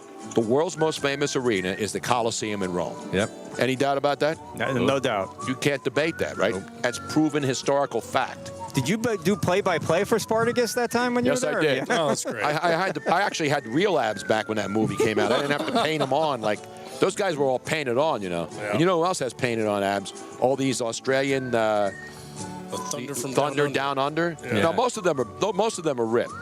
But then they add the accentuation with the lighting makes it look like your abs are really. Did you see the one guy who was a wrestler who transitioned to a woman? I was just reading that this morning. Yeah, a wrestling guy who was like buff. He just transitioned to a woman. dare he? Full transition. Full transition. Full Yeah, he's now a Oh, yeah. complete woman. Yeah. I As don't- long as he doesn't wrestle as a woman, No, he's then I'm not fine. wrestling anymore. He with it stopped too, wrestling. Yeah. Tom, show your abs to the camera. Let's see if Let's they're see if painted they on. get or Oh, not. he's got them painted on. So tomorrow, Tony, would you like a little preview? This Yeah, is what just do a few we of the have people. on tap tomorrow? Yeah, see On if you could tap get that. tomorrow. or It's her, or filling whatever. up, so it's going to fill up more tonight as I have a chance to go through my emails. But so far, in the morning, we're going to have the fabulous Dave Hunt from Hunt Auctions. I know his brother Mike. Wait for that. Every year. But he's going to have a fantastic collection. We'll get a preview. Yeah, this guy, they auction off all of this memorabilia from real players, and they put it up, and it's like invaluable Yeah. stuff. We had him on last year. Yeah, right? he's on every. We've had him on every year. He's awesome. And then we have Dorian Thompson. Who's Dorian Thompson Robinson. DTR. Yeah. Dorian Thompson Robinson. Come Sorry, on, Robin. Sorry. DTR. He's new. So give her a DTR break. Robinson. He's your Cleveland Cavalier backup quarterback, is he And then not? you got No. ODB. Yeah, he's Browns. the Then we got LDB. Old DB, old dirty bastard's going to be here tomorrow. LFG is No. going to be here tomorrow. The fabulous LMAFO is going to be here tomorrow. Sean Merriman is going to be. And Sean lights out Merriman. Yeah. Too many I love him. acronyms for my head. I know. then, OMG's coming around tomorrow. Yes, OMG. OMG. Carrot Top is going to be here. Carrot Top in the Yes. house. Orange Man Good. Orange Man Good is his new name. We yeah, gave we it gave to it to him last year, so that's how we're going to address him tomorrow. You know he's rolling with it. That guy, he's the best. Who? Orange You know Man he's Good. rolling with that name. I bet. Oh, yeah, What a bet. absolutely. Carrot Top. Who else, Rob? Is that it? I have tons of emails that I need to go. All right, I gotta through. go to bed. Yeah, we're going to go to bed. I got to go to bed. You need a nap. I'm going home because Alex isn't here. Well, if the Taking my Eagles had baggage. choked I'm gonna away leave their my season baggage like here. they did. So who's going to edit the audio and everything and post it on so that it's a replay overnight? I don't know how to do that. I am. Crickets. It's above my pay grade. I don't even know how to turn that machine on. I'm sitting on a podcast with Lorenzo White from 4 months ago. If I knew how to edit audio, I would have put it out a long time ago. It's a disgrace. All these people. Well, It's a great podcast. That's why we're getting the young kids involved. You know, Robbie. We may have the interns editing the Yeah, shows we got tonight. Stephen Luker. Can I just hand it all over to you guys? Yeah, they got it. Starting tomorrow. You guys can edit Yeah, digital they'll audio. look at right? my face like, I don't know. Yeah, their eyes got really big. Girl. Oh, They got to be. Is she You got to be serious? tired, right? You guys have been there. What time did you guys? Oh, you have a talk show to edit Yes. too. They both have Nice. podcasts. Good. You got a show tonight you're going to do? Jess is like the program director at the. What are the call letters? Hold on a second. You know what? Give We her got- a, we yeah, gotta let's get put her her on Let's the put air. you guys on the air. I mean, she's an no, emerging star. say- both Just of you like guys Chase Senior we take had that on today. I knew him when he Come was in sit here. Temple. No, you guys stay there. Stay All there. right. Come sit. Take these two seats here. We're always looking for emerging talent here. Absolutely. And people who can do this too. The You know what I'm future. saying? The future is here. And people that can do this. And people that can do this stuff. It's happening here too. It is. It's happening here. Don't forget the hashtag. And tell them to get more damn wings over there at the bounty booth. That's an tomorrow. outrage. I only had like one.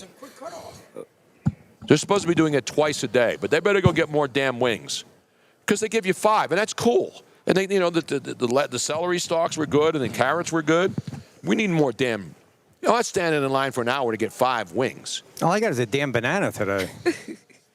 Did you pay for it? No, I stole it out of Tom's bag when he was busy eating wings. Ah, beautiful. That's a good job out of you. All right, ladies.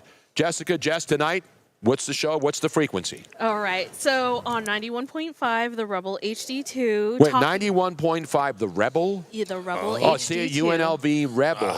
I get it now. HQ? Oh. No, the Rebel HD. HD2. HD2 radio. Here's the two. Right now, 91.5, the Rebel. So starting at 6 HD2. p.m. Starting at 6 p.m. till 6:30. It's a half an hour. Mhm. It's weekly. 14 episodes for the semester. This is season 2 of Talking with the Pros. I talk to the professionals in the world of audio. Oh, awesome. Did you get Thomas Dolby on? He invented the Dolby, he blinded me with science. But Dolby is like, when you think of audio, what's the first name?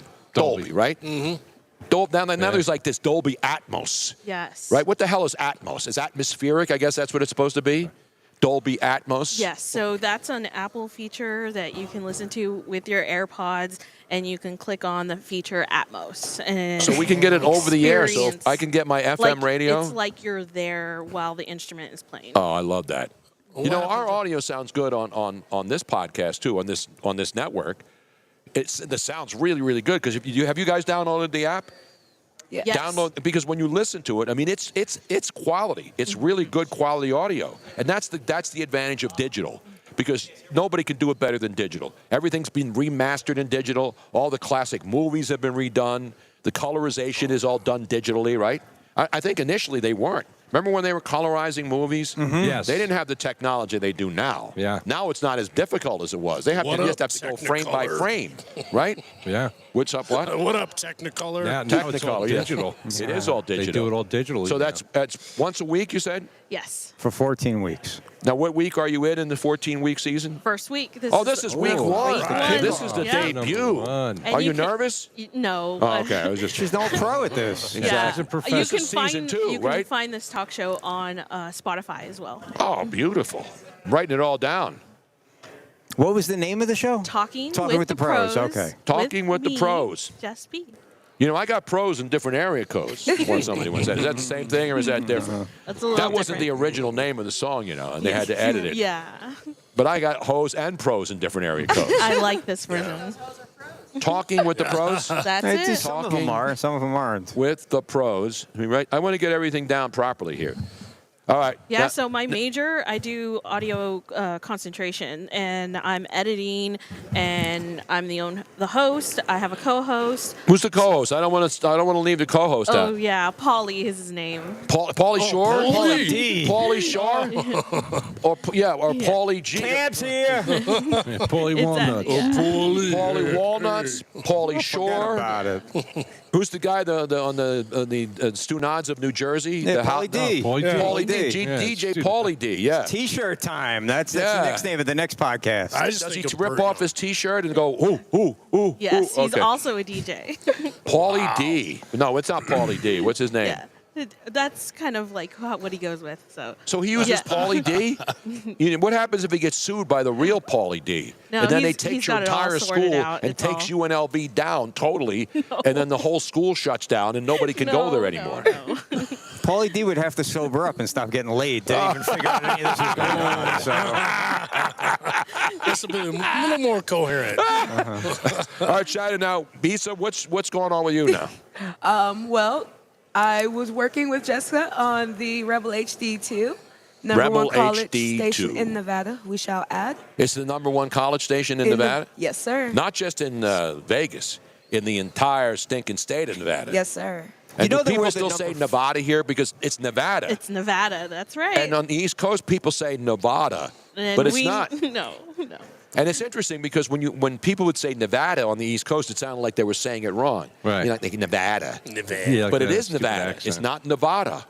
You know what I'm saying? So get that straight. Oregon or Oregon. I don't know. It's Oregon. Well, it's like this hotel right here, the Delano. It's actually the Delano. Yes. Or Delano, Franklin Delano, Roosevelt. That's what it is, yes. That's what it's named after. What's that? Tomato, potato. So now, so you're not on her show anymore. So you're doing your own thing? Right. I have my own little Spotify podcast that I am the host of, and I edit, and I pump out 3 episodes weekly. 3 episodes? What, so 3 you're- a day. You're doing 3 episodes, and you're only doing 1. That's slacking now. Oh well, Come on, I Jess. actually run the whole college radio station, so I've got So a you're lot like of. the Robin of the station, and right? I have my own music show on Sunday. It's Now, what do you play? You play alternative? Japanese city pop. Japanese city pop. That's a Never genre. heard of it. Dude. It's an 80 jazz disco pop fusion. Do you do sake bombs during the show? Sake bomb. Sake We have not bomb. incorporated that, no. They remix Turning Japanese too. Oh, yeah, I love that. Now, you have to play turning Japanese, right? Yeah, I'll get it on the So I'm playlist. sure many of the students at UNLV are turning Japanese Yeah. nightly They when they're will out here. appreciate that. Yes. So the Spotify podcast is called what now? It is called Studio Sativa. Studio Sativa. That's good, man. Can you buy any of that in the gift shop here? Yeah, I know. Studio Sativa. You might actually, I mean, Could it's probably get it in the Vegas. dispensary. It's a different store. Is it like Kratom? Is it anything like Kratom? Now, sativa's like weed, right? Yeah. Right. Oh, yeah. Yeah.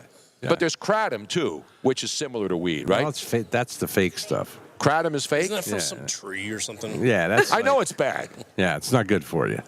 But why do they sell it then if it's not good for you? Because it's not good for you. They sell it like at because it's 7-Elevens cheaper on the than weed. counter. All that shit on the counter at 7-Eleven is not good for you. All right. So Studio Sativa, and what time is it on? Is it live? So it's taped, and then you put it on Spotify. Yes, it comes Saturday nights at 9 p.m. I do 3 episodes per release. Beautiful. Well, we'll talk about it So as you you can guys binge listen. Yeah. Yeah, I started Robin will back be in binge October. listening because she says nothing she can watch that's one episode, whether it's a radio show or 17 seasons on Netflix. She has to watch all 17 in one sitting. I do the same thing. A question for you real quick. I can't wait. I just my favorite. Question for you knock it real out quick and be because done. Tony Bruno and Angel, some of my greatest inspirations in radio and things like that. Some of your, is any local people that started you on your track? Well, because I'm from Milwaukee. I've only lived here in Vegas since 2017. So the inspiration I have are more Midwestern. Bob Uecker? Yes. Bob Uecker is phenomenal. And then I like a lot of the just the legends like Casey Kasem. Just actually did a bunch Is of Ryan different- Seacrest a legend to you? Not yet. I don't think He so. is an entertainment Yes. legend. Yes. No, Casey Kasem, Wolfman Jack, those were the real legends of this business. You remember Ryan and Lisa before anybody knew who he was? He was on in L.A. when you were on in I LA. know. No, he was on in doing the morning. Yeah, afternoons. no, he was doing the morning Mornings, show. okay. Yeah. Howard And- Stern before he became America's Got Talent. Yeah. Oh, yeah. There you go. Good stuff. Well, guys, you've had a great. We really appreciate it. You guys have come in here and you've been phenomenal. You've had fun watching. I mean, has this been a fun show? No, it's been Yes. Is this what you expect? Is this It's what you the- expected when you came? When you were asked to intern? Did you expect it to be like this? Of course. No, seriously. Did you? It's better. It's Because most people don't expect sports radio to sound like this. Because we have fun. Because sports is fun. It's the toy section of life. I enjoy right? all of the conversation, especially the food portions. Exactly. I mean, we covered it all. Construction, food. I mean, was there anything we missed? Pharmaceuticals, Turf. turtles, Yeah. everything. That too. And I like turtles. Remember the little kid? I like turtles. Remember that little kid? I like turtles. Yeah. Anyway, we want to thank everybody who came on today, everybody who listened and watched on YouTube. Where else are we on now? Facebook. Twitch. We're on Twitch too? X. No, I'm not on X. I may be on later on tonight. Instagram. Instagram Live, right? No, we're not on Instagram. Are we on Instagram Are we on Live? IG Live? Show on Instagram. Are we on Snapchat? Are we on Chat Roulette? Are we on any of those other ones? What about LinkedIn? No? LinkedIn? LinkedIn, yeah. Is Chat Roulette still a thing? Yeah. Okay. What about Tinder? Are we on OnlyFans yet? Are we on Shopify? Tinder? Shopify. Instacart. See, we're getting giddy now. Come on. Yeah, it's a long day. Poor Angel and Robin are absolutely The guy who showed up at noon, it's a long burned day. beyond recognition at this point, and I'm close behind. But thanks, everybody. We'll be back here early tomorrow morning for another, 12 hours. This has been more than 12 hours, hasn't it, Robin? Like 4 days. It seems like 4 days. We had a lot of fun, and you could tell if we don't having fun, you will know. Like when I yell at Robin, I'm not having fun. But most time I don't yell at Robin, except when she walks away and doesn't pay attention. You never listen to the shows back, do you? No. I don't listen to the show when I'm doing it. Why would I listen to it back? Anyway, don't drink and drive, don't text and drive, and God bless America. We'll see you back here tomorrow, live on Radio Row. The first show on, the last show off, kids. Good night, everybody.